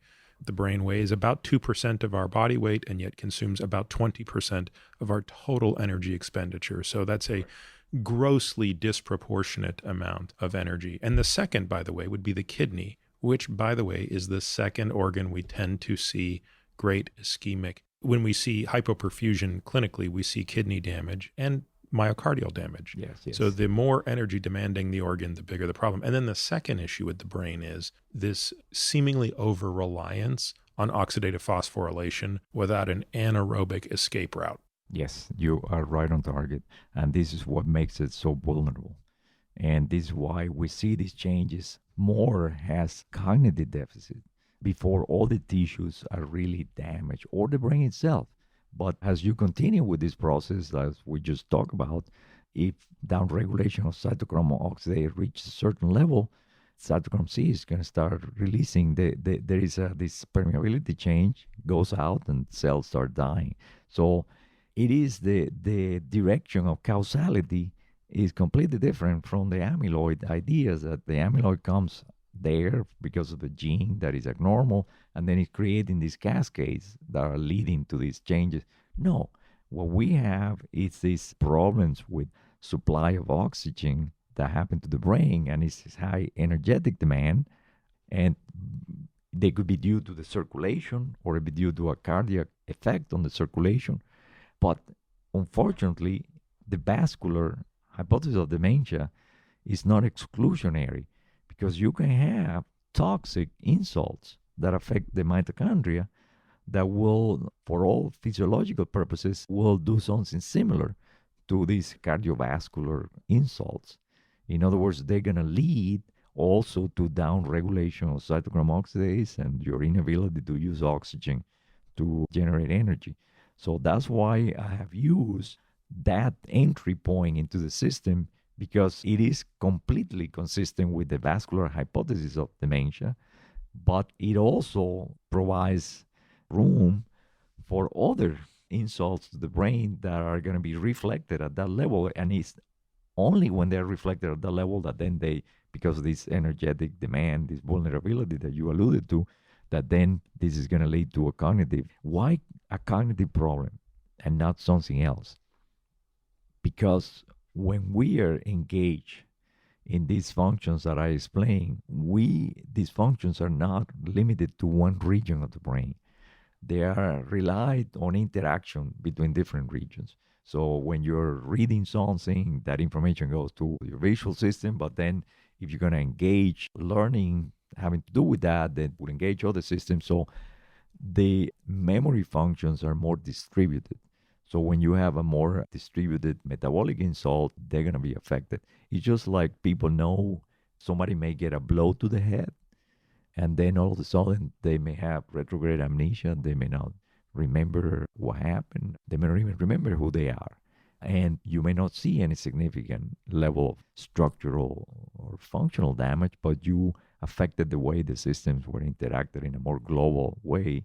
So this is one of the reasons we detect this primarily as a memory problem initially, but later on it becomes a neurodegenerative disorder when cells can no longer work without this mitochondrial machinery. Do we have any insight into how much mitophagy or autophagy is going on in the later stages of Alzheimer's disease? In other words, is it possible that so much of this damage is now due to defective cleaning up of the mitochondria? Because the more these mitochondria are damaged, the more mitochondrial DNA is getting released. The mitochondrial DNA itself looks bacterial, so it elicits an immune response. This probably accelerates the process. It would seem that anything that would increase mitophagy or autophagy would at least be able to curb the progression of the feed-forward loop on this damage going and accelerating. Wouldn't that make sense? I agree. However, it's too late. If you already compromise the machinery for obtaining the energy, it's too late at that point. So my focus on the focus of Jack De La Torre and other people is how can we intervene? For example, one way is in the risk factors that have to do with the cardiovascular compromise. Try to intervene with the risk factors. Besides blood pressure, what do you view as the most important risk factors then? I think atherosclerosis is a really important risk factor. And the major blood vessels you indicated, like the carotid, the ascending aorta, and the renal arteries, they are the large blood vessels are the main targets of these atherosclerotic processes, especially at the bifurcation points. The other factors that I would consider would be generalized trauma to the brain. Yeah, I was going to ask you about this. This seems to bear an uncanny resemblance to chronic traumatic encephalopathy, where the difference is if you're a football player or a boxer, you have repeated short bouts of hypoxia. It appears from my reading of the literature that every time you're getting hit in the head, you're having a transient interruption of blood flow. And also it appears, based on at least the animal models, we're seeing transient insulin resistance at the level of pyruvate dehydrogenase. So a blow to the head will transiently make it harder for pyruvate to turn into acetyl-CoA, which is the opening substrate in the Krebs cycle. The Krebs cycle. And so while the patients we're describing, who presumably, let's just make math simple and say they never get a concussion or a hit in the head, they have this chronic insidious disease process. The athletes who are suffering this type of injury are getting punctuated by spike functions of these, and it doesn't have to be a concussion every time. It could be each play on the field or something like that. Do you think there's an overlap in these processes? Yes, completely. This is what's called dementia pugilistica originally. And often nowadays, this is confused with Alzheimer's disease and Parkinson's disease. In the case of Parkinson's, it's because with the blows to the head, there is a rapid twisting of the head. When you get a blow to the head, a rapid twisting, bending of the head with respect to the neck. And that, it's an angular momentum that usually causes that injury. And this affects the midbrain and the upper brainstem, and actually that's what leads to the knockout. That would feed more into a Parkinsonian phenotype in the midbrain and you substantia will be nigra. isolating that region as more vulnerable for this. But it is the same phenomenon. All of these forms of dementia will have a common denominator at some point, regardless of the many different ways that you can impact the system. The most likely common denominator would be at the level of the mitochondrial respiration. And therefore, another way, for example, the circulation may not be a good target for neurotrauma. But if you find a way to facilitate mitochondrial respiration, even if there's compromise, hypoperfusion, or some other condition. And this is what I've been working on for many years. And once we discovered that the main problem in the Alzheimer's brain had to do with this inhibition of cytochrome oxidase, we set out to how can we intervene? Is there any way? And you have two interventions that you have now coupled that both work on cytochrome C, but in a slightly different way. Yes, cytochrome C oxidase. Cytochrome C is the carrier, and cytochrome C oxidase is the large enzyme. The large complex, thank you for clarifying. So the first one, I use a pharmacological approach because I was more familiar with those approaches, but I couldn't do it with regular most of what is called neuropharmacology or psychopharmacology is really aimed at neurotransmission, receptors and agonists and antagonists. What's needed here is something is acting at the level of mitochondrial respiration. And reviewing all literature from the 1960s, I found out that methylene blue, commonly used compounds in the lab, was able to act as an electron donor. And depending on the conditions, but if you make it in a very low concentration, it acts as an electron cycler. It will donate, but it will also get electrons from other compounds, and it will continue to feed into the electron transport as an alternate route. And in fact, if you block, for example, complex 1 with rotenone that you're interested, still the electron transport can proceed going through methylene blue as a bypass. Because in a normal organism, complete blocking of complex 1 would be fatal.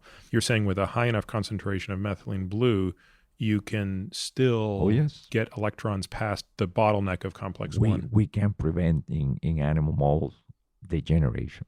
We've shown this in many preparations. We first did it in the retina because it was more accessible and we could manipulate that locally as a model of the brain. And then we did it in the brain. So this has an interesting history, right? There's a guy named Paul Ehrlich who studied this, right?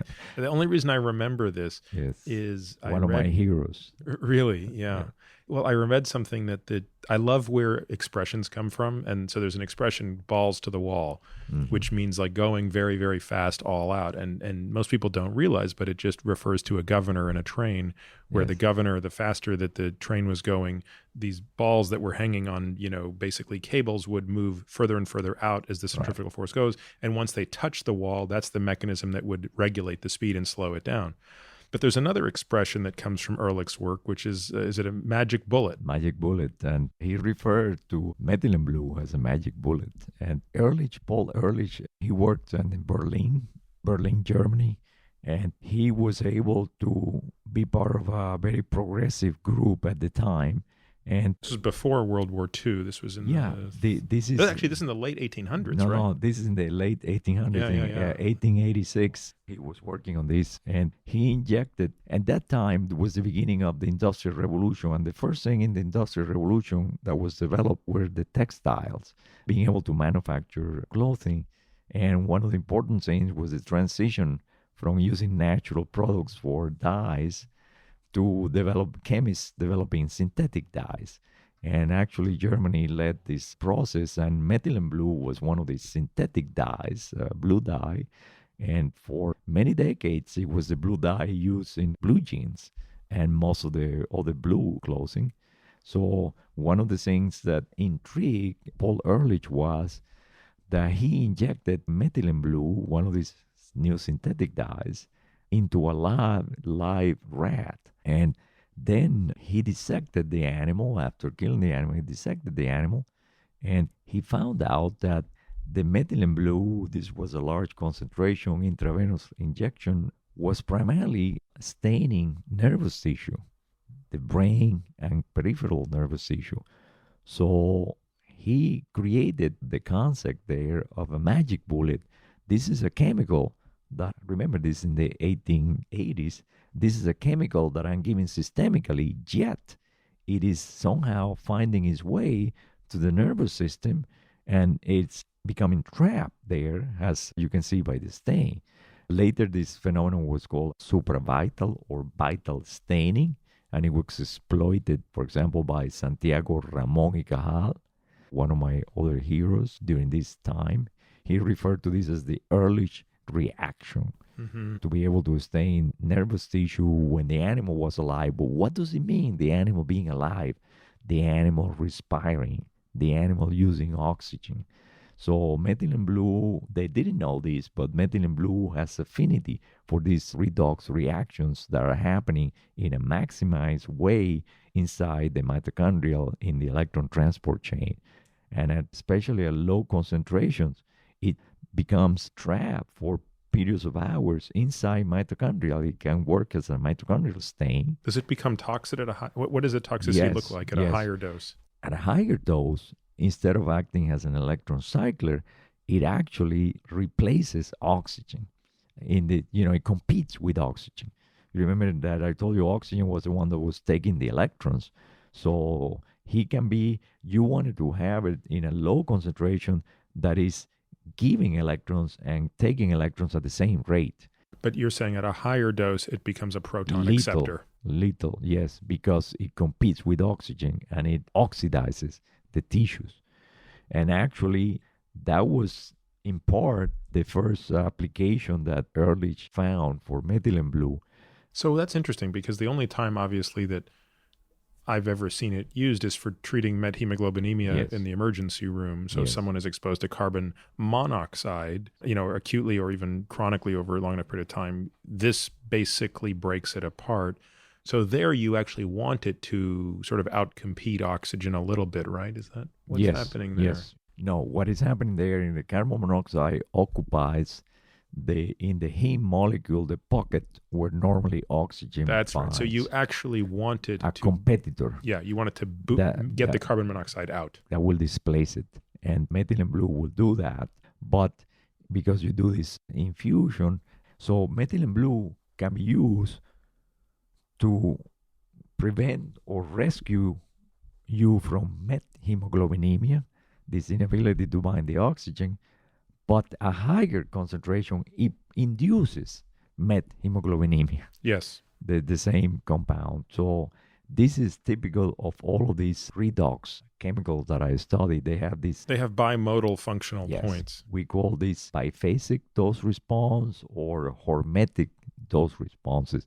Essentially, they do the opposite effects, low and high concentrations. Now, the color, if someone's listening to this, they'll remember the high school chemistry class. How do you demonstrate this to your students? Yes.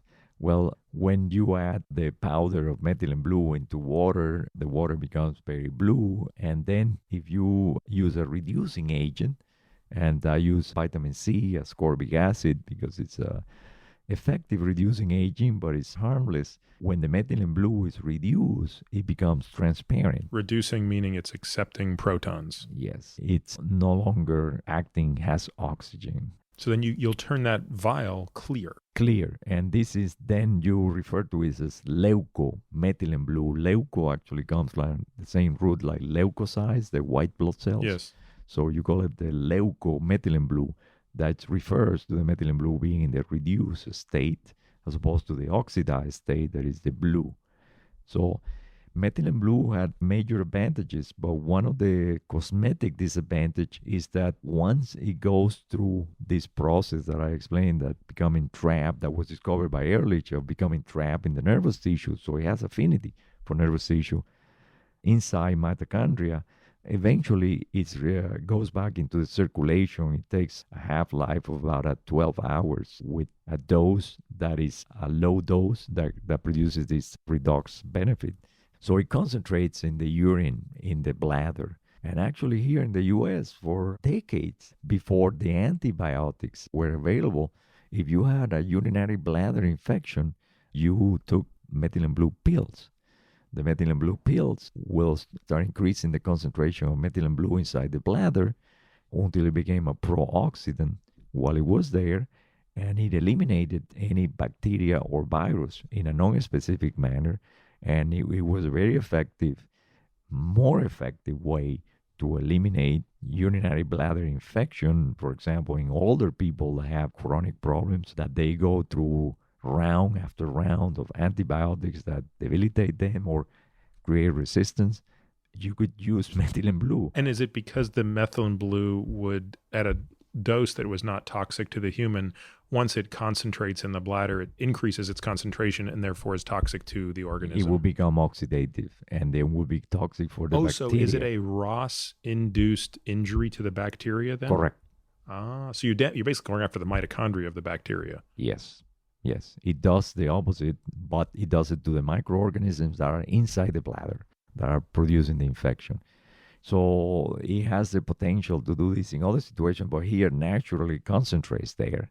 So that provides the advantage. But there are many things about methylene blue I would not go into, but Ehrlich himself determined that the parasite that produces malaria, the Plasmodium falciparum, had an enzyme that was particularly vulnerable to not much large concentrations of methylene blue were enough to affect this enzyme.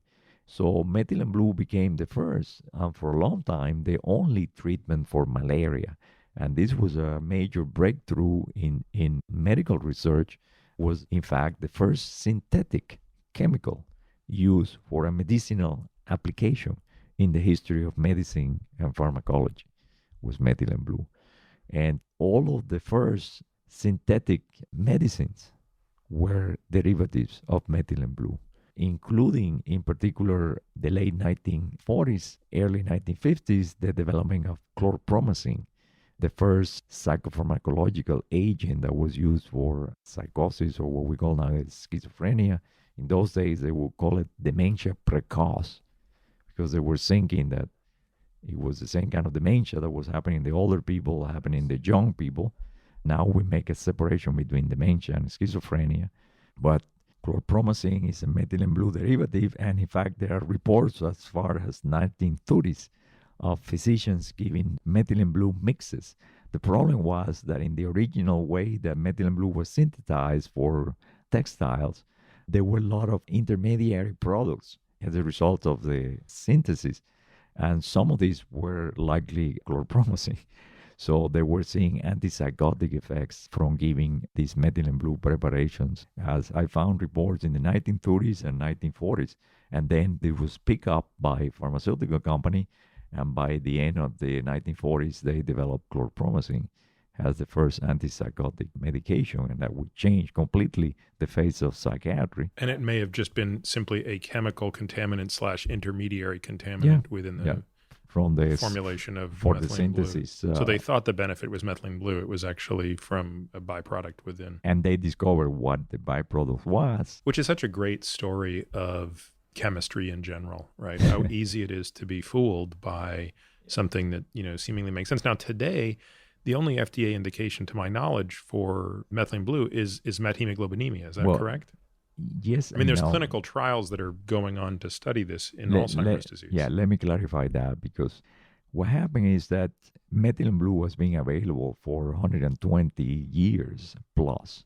So methylene blue was grandfathered by the FDA. It preceded the creation of the FDA.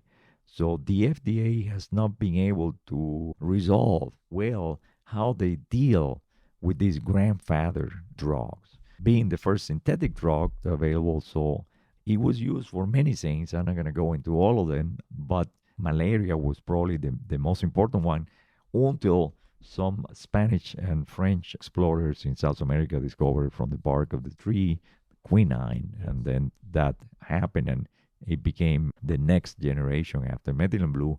Nowadays, they're bringing back the methylene blue, especially in Africa, because there the plasmodium has become resistant to quinines, so they are combining it. So there's a comeback for methylene blue in that respect. So it is used medicinally for that, but the FDA never really got to have a saying on it. So what you're referring to is what has survived in the what is called the U.S. Pharmacopoeia, these compendiums of medications with indications. And in the U.S. Pharmacopoeia, that indication of methylene blue for methemoglobinemia has survived. Some of the others have been removed, like I told you, for urinary bladder infections when the antibiotics became available. But it's being used to protect the brain. You mentioned cancer early before we started the interview.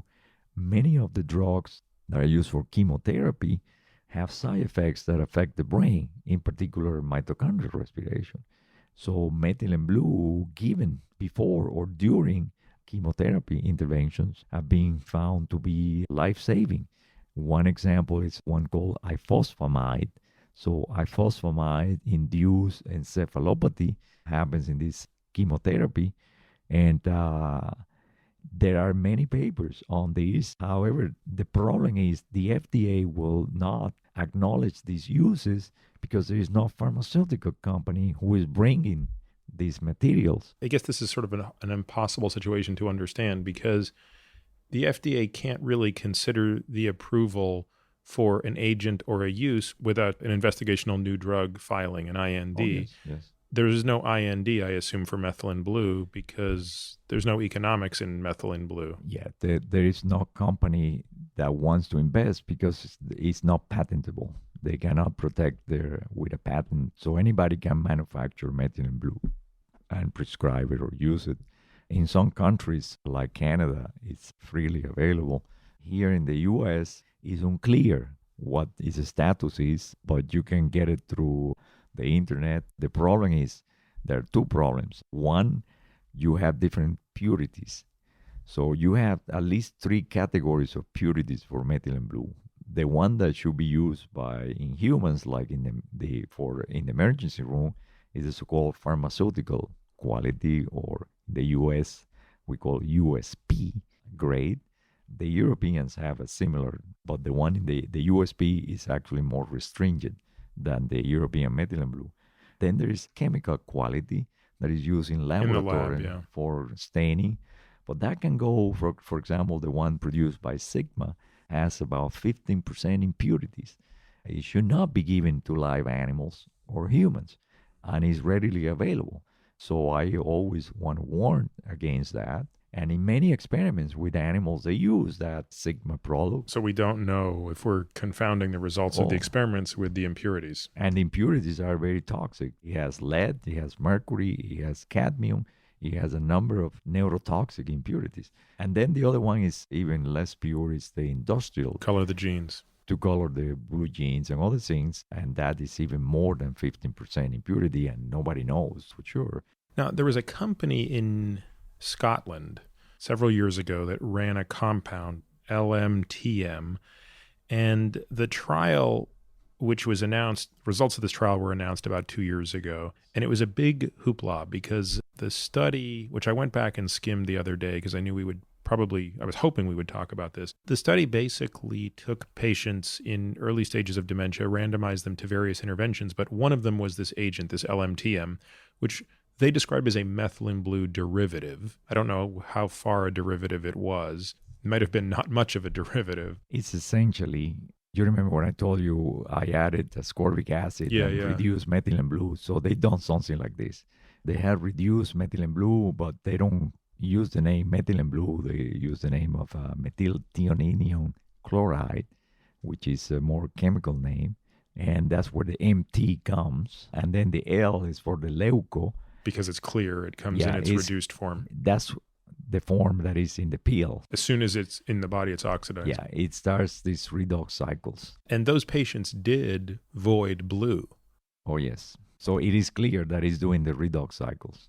Now, what was very controversial about this was the primary endpoint of that study was a neuroimaging outcome, and the primary output failed. There was no difference on neuroimaging. There was a secondary outcome on cognitive function, and in a subgroup analysis, which again, the statisticians will say they cry foul, right? And understandable. Sure. You can't start parsing the data. And I agree. Yes.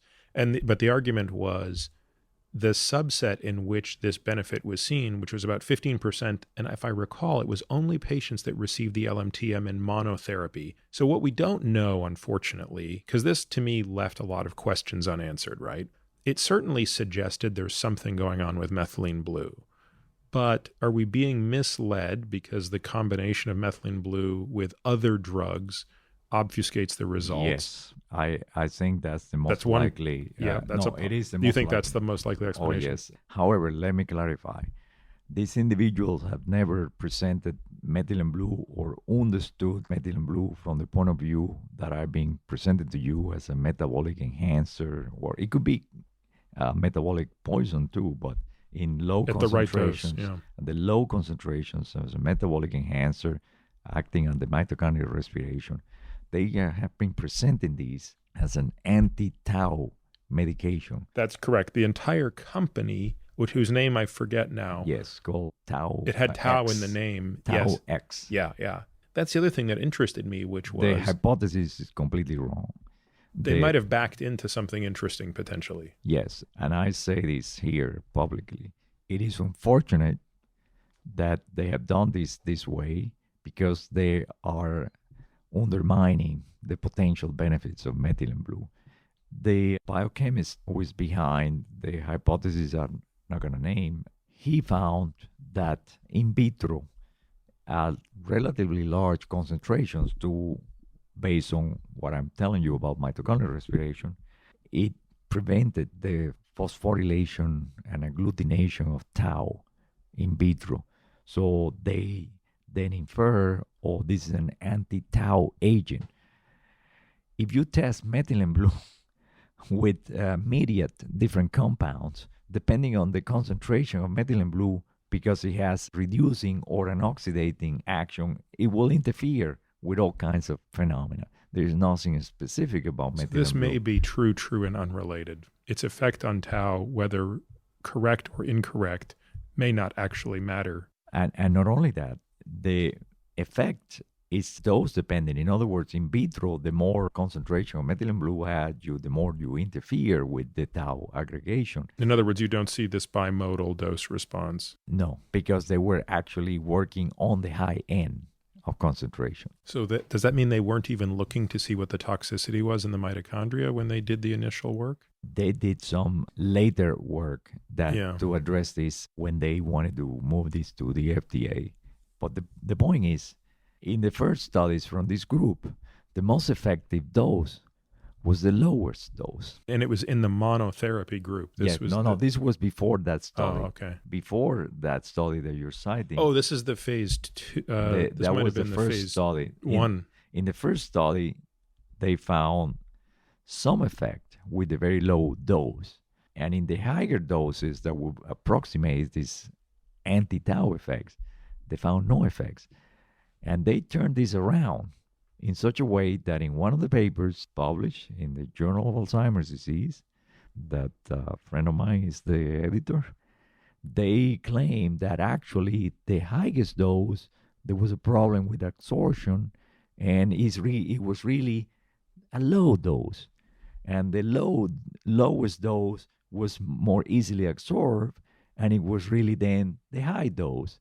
And then they changed the result to indicate, the low dose was the high and the high dose was the low, and that's why it worked. So in other words, they did not change their hypothesis that was contradicted by their data, which is the same thing that's been happening with the amyloid people. Their results do not support the hypothesis and they keep blindly moving forward.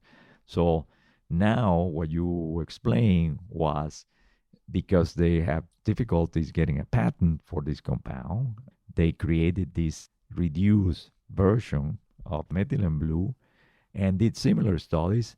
But in that study, they had the problem that the majority of the people, if you are having Alzheimer's disease and you're in a hospital or being treated by usually neurologists, but sometimes psychiatrists, they would prescribe, unfortunately, drugs that have no benefit to the patients but produce adverse effects such as cholinesterase inhibitors and memantine. And the idea being is, well, this is the standard of care. It would be quote unquote unethical to take these patients off these agents, even to allow them to enter another trial. Well, that may be the reasoning that some people may have, but that's actually the opposite of what's happening. These drugs are ineffective, and it's unethical to continue to use these ineffective doses that are having these toxic and adverse effects on people. If you go back to the original studies that were used by the FDA to approve these drugs, and the reviews that were done subsequently by like the Crochain group's meta-analysis, they all conclude very clearly that these drugs are ineffective and they do not improve activities of daily living, and that the disease continues and progress and people die. In fact, in countries where they have more elaborate longitudinal data, like in the UK, of administration of these compounds to patients with Alzheimer's, they know that they die sooner if they're taking these medications than the ones that refuse to take them.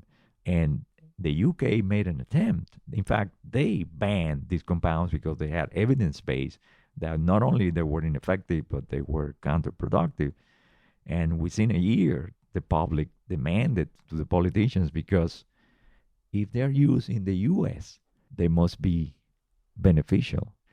And so this is a decision that was done politically motivated to bring them back and make them available, even though we have all the evidence, just like we have against the amyloid hypothesis, that the cholinergic hypothesis of Alzheimer's disease is also irrelevant. I actually, it's funny, I didn't realize people still subscribe to that hypothesis. The most commonly prescribed medications are the cholinesterase inhibitors. And then the FDA did not approve memantine for early Alzheimer's or mild Alzheimer's or mild cognitive impairment. They approved it originally only for severe, and then later for moderate and severe, which was very unfortunate.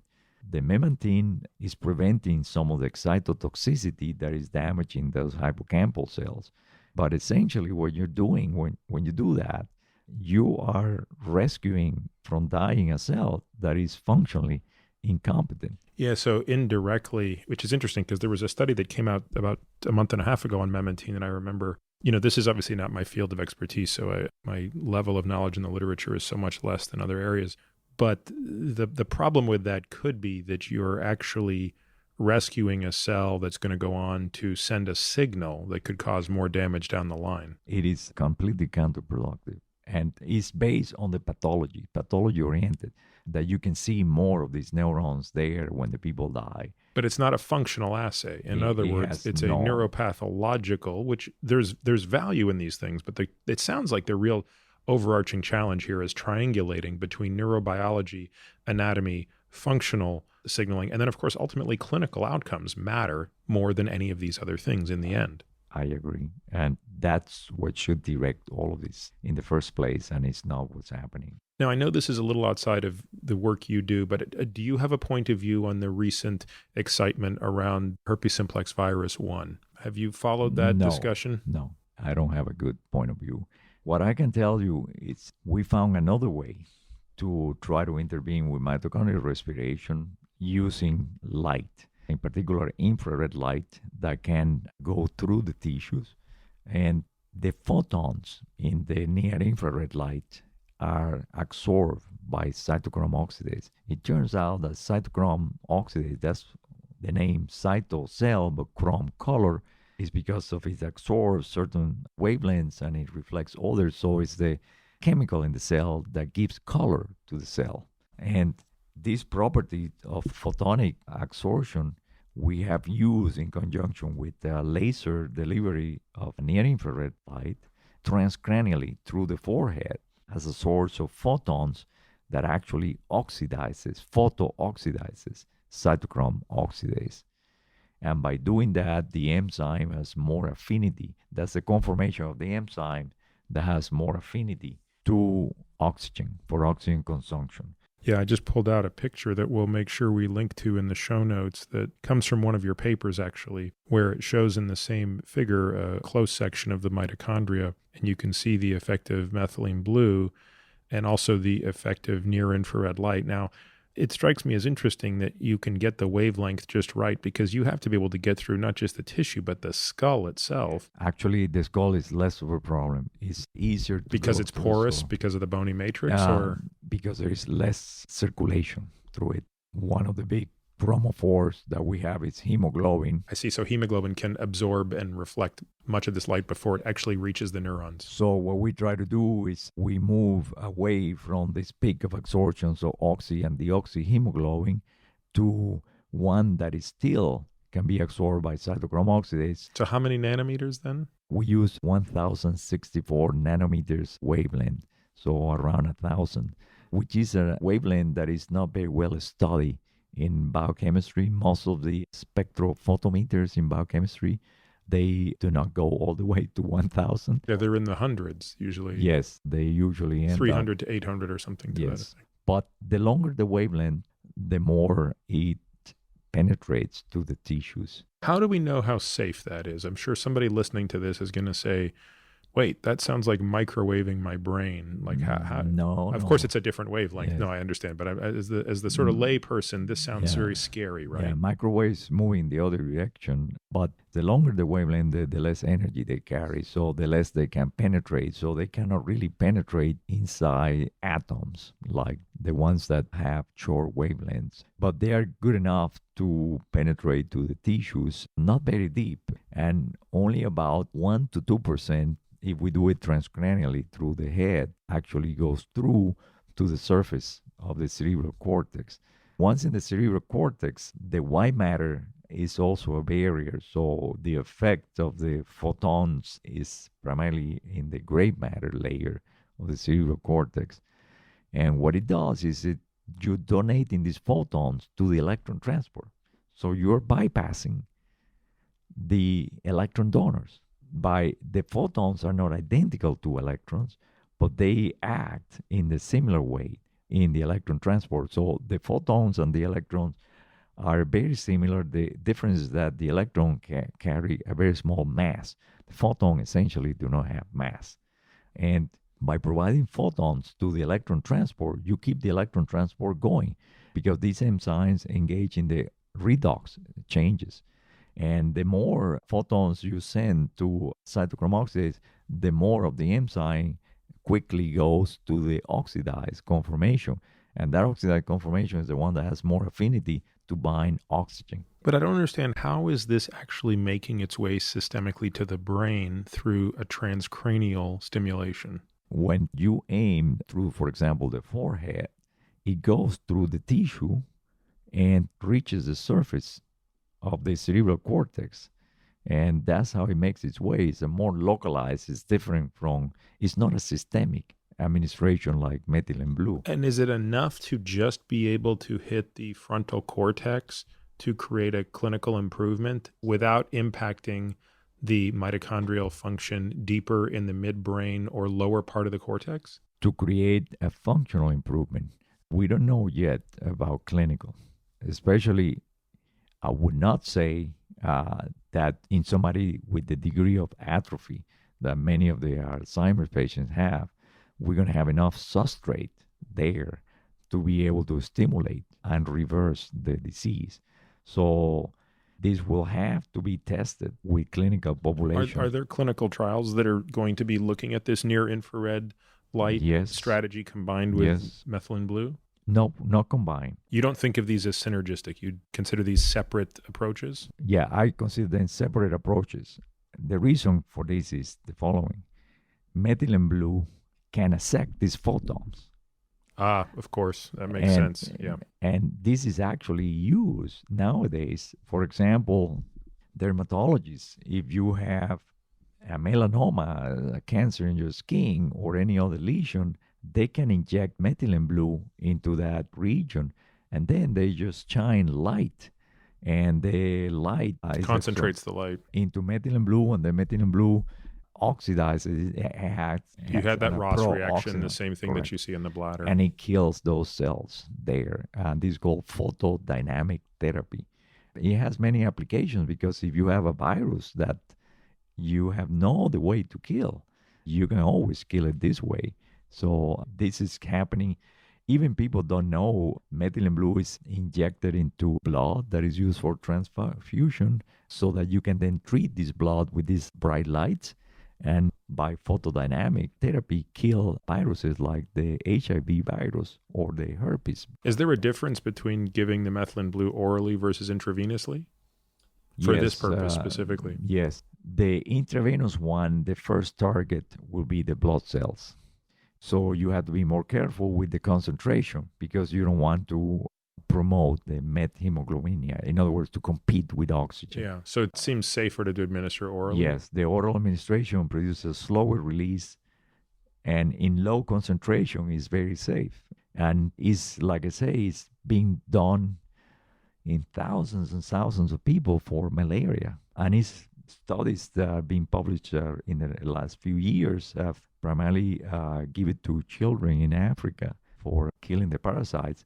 And in that case, the oral administration has the advantage that many of these parasites are in the gut as well. yeah, in the gut, so you can have the higher amounts there. So going back to this broader perspective, I mean, the clear theme here is, which I think is that prevention matters. In fact, we shouldn't be focusing so many resources on the treatment of clinically evident apparent dementia for the reasons you've discussed. So now what we want to do is prevent. I was going to say prevent in high-risk individuals, but as one of my friends who's a neurologist would say, anybody with a brain is at risk. So let's stop stratifying as who's high risk versus low risk. Everybody should take a preventative measure. Yes, definitely. In addition to this idea of all the things that matter in the heart, so lower smoking, lower blood pressure, better glycemic control, better management of lipoproteins, et cetera, is there anything that you see as unique in the brain specifically that is maybe not unique or maybe not as important in the prevention of cardiovascular disease? The only one that I would say will have to do with the ketogenic diet. Ketogenic diet will facilitate mitochondrial respiration in a different way, but this will contribute to targeting mitochondrial respiration. So that the brain will benefit more than the heart. The heart will benefit, of course, all of these tissues will benefit, but because of the brain reliance on aerobic metabolism. For example, you alluded, for example, at insulin resistance. One of the problems that happens as the brain ages, even in normal people, is that the transport of glucose is affected. So even though we can increase glucose levels in the blood or what we're eating, we cannot get that glucose being transported to the brain as effectively as in the younger individuals. That's why some of these studies with intranasal insulin administration show transient improvement in symptoms, presumably because they're becoming resistant to glucose. Now, that's obviously not a long-term solution, but it illustrates a point. And unfortunately, insulin primarily facilitates glucose transports in other tissues other than the brain. The brain actually doesn't require insulin. It can boost its transport of glucose, but the reason for that is that when you wake up in the morning that you have been fasting overnight, whatever levels of glucose are circulating in your blood, then the brain tissue will be the only one that will be able to take that up. And it's only when you have large glucose levels that then insulin is released by the pancreas, and then all the tissues then can use it, can feast on it. So the ketogenic diet, so ketone bodies can act as an alternative source for energy in the brain. And the important point is that even though glucose is a preferred substrate, during aging, this is compromised, this uptake. However, the uptake of ketone bodies is not compromised. Therefore, you could satisfy some of these nutritional requirements by adding the ketone bodies to the diet. Do you think it matters if a person is on a ketogenic diet or if they're on a non-ketogenic diet but they supplement with exogenous ketones? I hope it doesn't matter. As long as you have the ketone bodies available, you don't require to have the ketogenic diet itself. But this eventually will have to be resolved empirically. And there is no question that this is going to promote mitochondrial respiration. And we know, as you know, when we're born as infants, we rely primarily for neural function and everything else on these ketone bodies produced by the liver, but because of the kind of lipids that we get through the mother's milk. So essentially, what we're trying to do is bring in somebody who is in old age to rely more on ketosis. That is a process that we know exists under physiological conditions every day.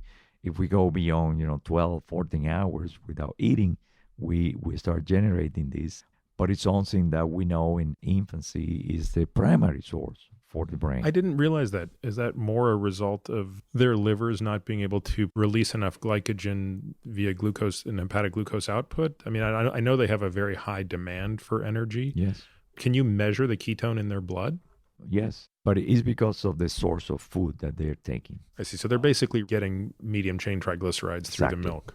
Yes, the medium chain triglycerides being the main source there for energy conversion as opposed to some of the other triglycerides. So the original bulletproof coffee is actually mother's breast milk before it is That's right. the fancy coffees that everybody drinks.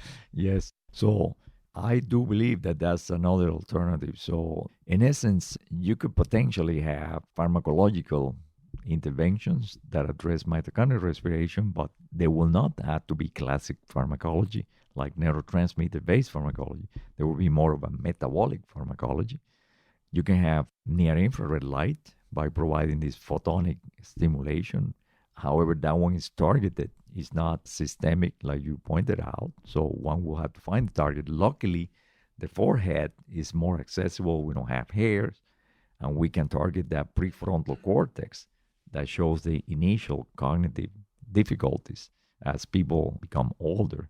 And that's what we have been doing. And then the third one will be through the diet, which you facilitate. Because as you pointed out, the insulin resistance is because our glucose levels are going up because we cannot transport it into the tissue, especially nervous tissue, which was the primary consumer, as effectively.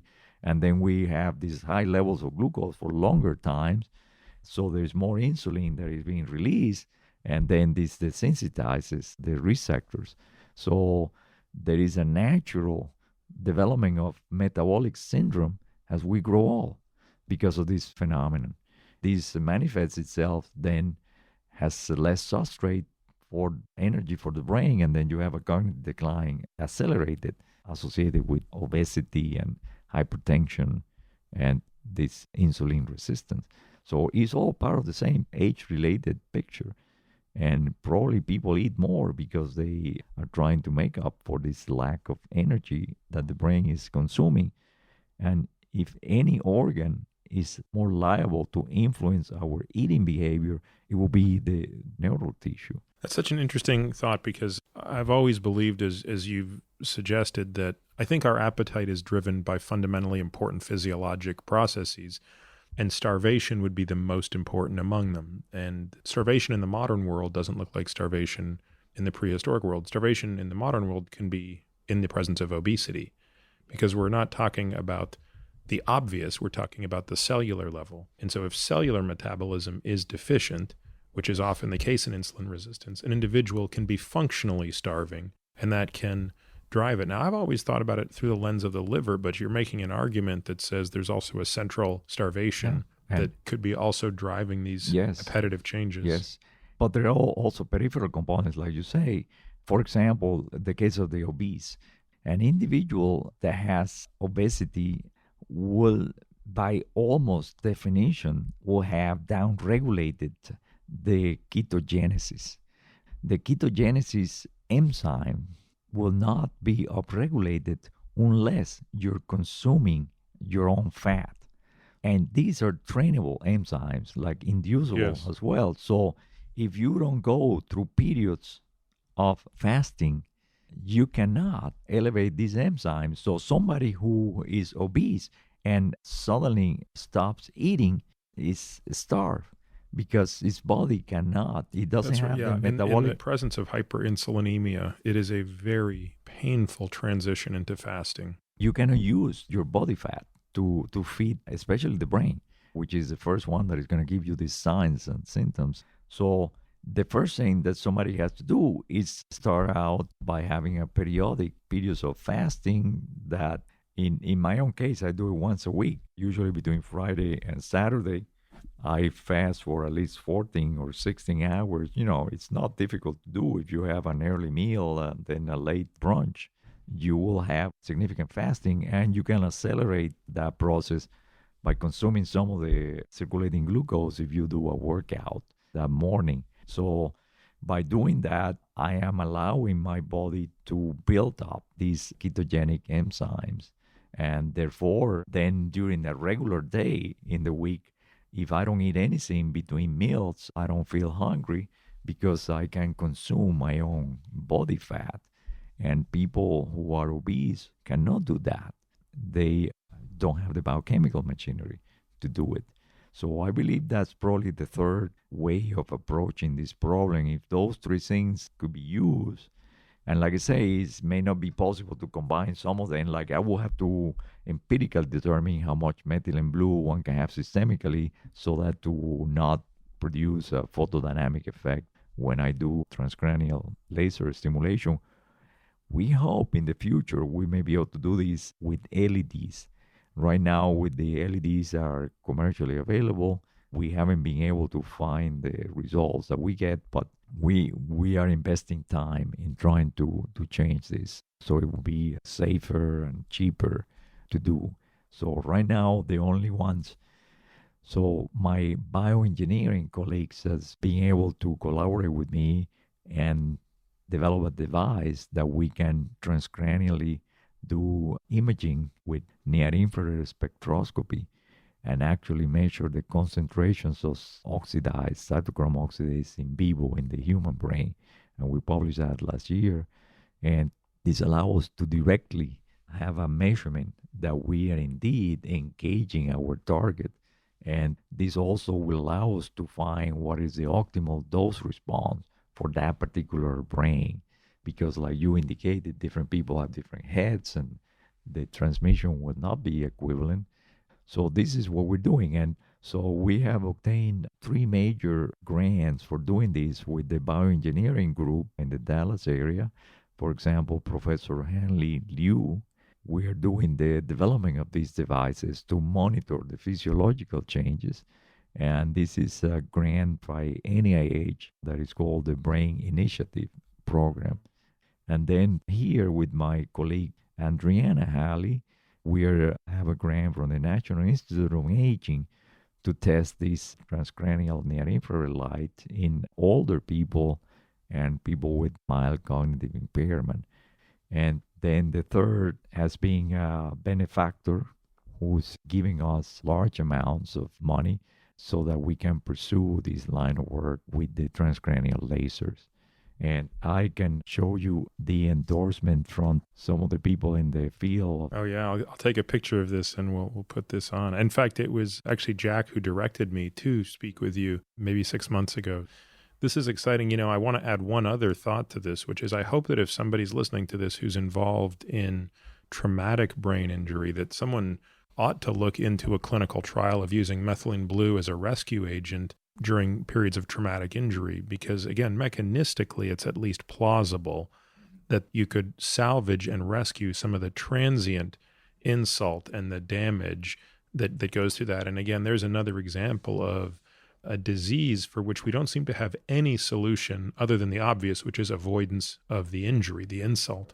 But there's still a lot of people out there that are being exposed to repetitive head trauma. And, you know, as you probably know, there's been some interesting hypotheses around the presence of ketones in the system before traumatic injury and potentially as salvage after. But it seems to me that this methylene blue story probably deserves a bit more attention in other areas, given these properties you've described. I actually agree with you. And I would say, because it's used in emergency rooms, I believe in every ambulance, you should have methylene blue available. And if there is any insult that compromises metabolic supply to the brain, you're going to be better off infusing methylene blue at a low concentration. We're talking about 1 milligram per kilogram concentration. That is going to be neuroprotective, regardless of the source of it could be transient ischemic attack, it could be in a stroke. We have done this in stroke models in animals using the methylene blue, and we've been able to rescue the majority of the damage producing the infarct in animal models. And animal models where we look at this longitudinally using fMRI. So we know this works in animals. I've just been unable to convince emergency physicians to start doing this to their ischemic patients. And not only for the brain, but ischemia affecting other organs. It has been also tried in animal models of neurotrauma with the similar benefits. So the problem is there's no interest by the pharmaceutical company because they cannot make money on it. And unfortunately, the NIH is also influenced by, if you're using an old drug, essentially you're repositioning this old drug for these other applications as a neuroprotective agent or more generally metabolic protective agent. they are concerned that their investment is not going to pan out because when it goes to commercialization, you're not going to be able to patent that medication. And believe it or not, even though if it works, if there is no prospect that profits can be made, they don't want to invest. Yeah, it's a shame because I worry that we'll be in this state of limbo where we're not really going to know the answer, and we can't know the answer without clinical trials. This is about as easy an agent as there is to study, given its long history, its relatively well understood toxicity profile, and in many cases, the speed with which you could see a response, especially if you're studying ischemic events. And I will tell you that just a couple of years ago, was published last year, the group that I collaborated with in San Antonio, we were the first to show the effects of methylene blue in the human brain using fMRI and measuring blood flow and measuring ball signals. And also in those subjects, we did memory testing, and we were able to demonstrate a significant improvement in their memory retrieval just after an acute treatment with methylene blue in a blind, placebo-controlled study. The first time that was done, contrary to these other groups that are doing it as an anti-tau agent in healthy and older people, we can improve memory, and we can demonstrate using imaging that we can do this through methylene blue. So the only problem is there's not going to be any profit, because I believe if some company will like to develop this purity pharmaceutical grade methylene blue, there will be a huge market. Other companies may imitate them, but there's enough for everybody. Still, the cosmetic aspect of having urine that is this color is a problem. Many people will not accept it because of that. Yeah. Well, Francisco, this has been great. You've been very generous with your time, and I really appreciate this discussion. I've learned a lot, and I'm guessing that people listening to this will have also learned a lot. So we will have a great set of show notes to accompany this, where all of the papers that we've talked about, a link to Jack's book, and a number of other things will be included, so that hopefully it's a reference for anyone else you want to share this with, and certainly anyone listening. So thank you very much. Thank you, Peter. You can find all of this information and more at peteratiamd.com/podcast. There you'll find the show notes, readings, and links related to this episode. You can also find my blog at peteratiamd.com. Maybe the simplest thing to do is to sign up for my subjectively non-lame once-a-week email, where I'll update you on what I've been up to, the most interesting papers I've read, and all things related to longevity, science, performance, sleep, etc. On social, you can find me on Twitter, Instagram, and Facebook, all with the ID PeterAtiaMD, but usually Twitter is the best way to reach me to share your questions and comments. Now for the obligatory disclaimer. This podcast is for general informational purposes only and does not constitute the practice of medicine, nursing, or other professional healthcare services, including the giving of medical advice. And note, no doctor-patient relationship is formed. The use of this information and the materials linked to the podcast is at the user's own risk. The content of this podcast is not intended to be a substitute for professional medical advice, diagnoses, or treatment. Users should not disregard or delay in obtaining medical advice for any medical condition they have, and should seek the assistance of their healthcare professionals for any such conditions. Lastly, and perhaps most importantly, I take conflicts of interest very seriously. For all of my disclosures, the companies I invest in and/or advise, please visit peteratiamd.com/about.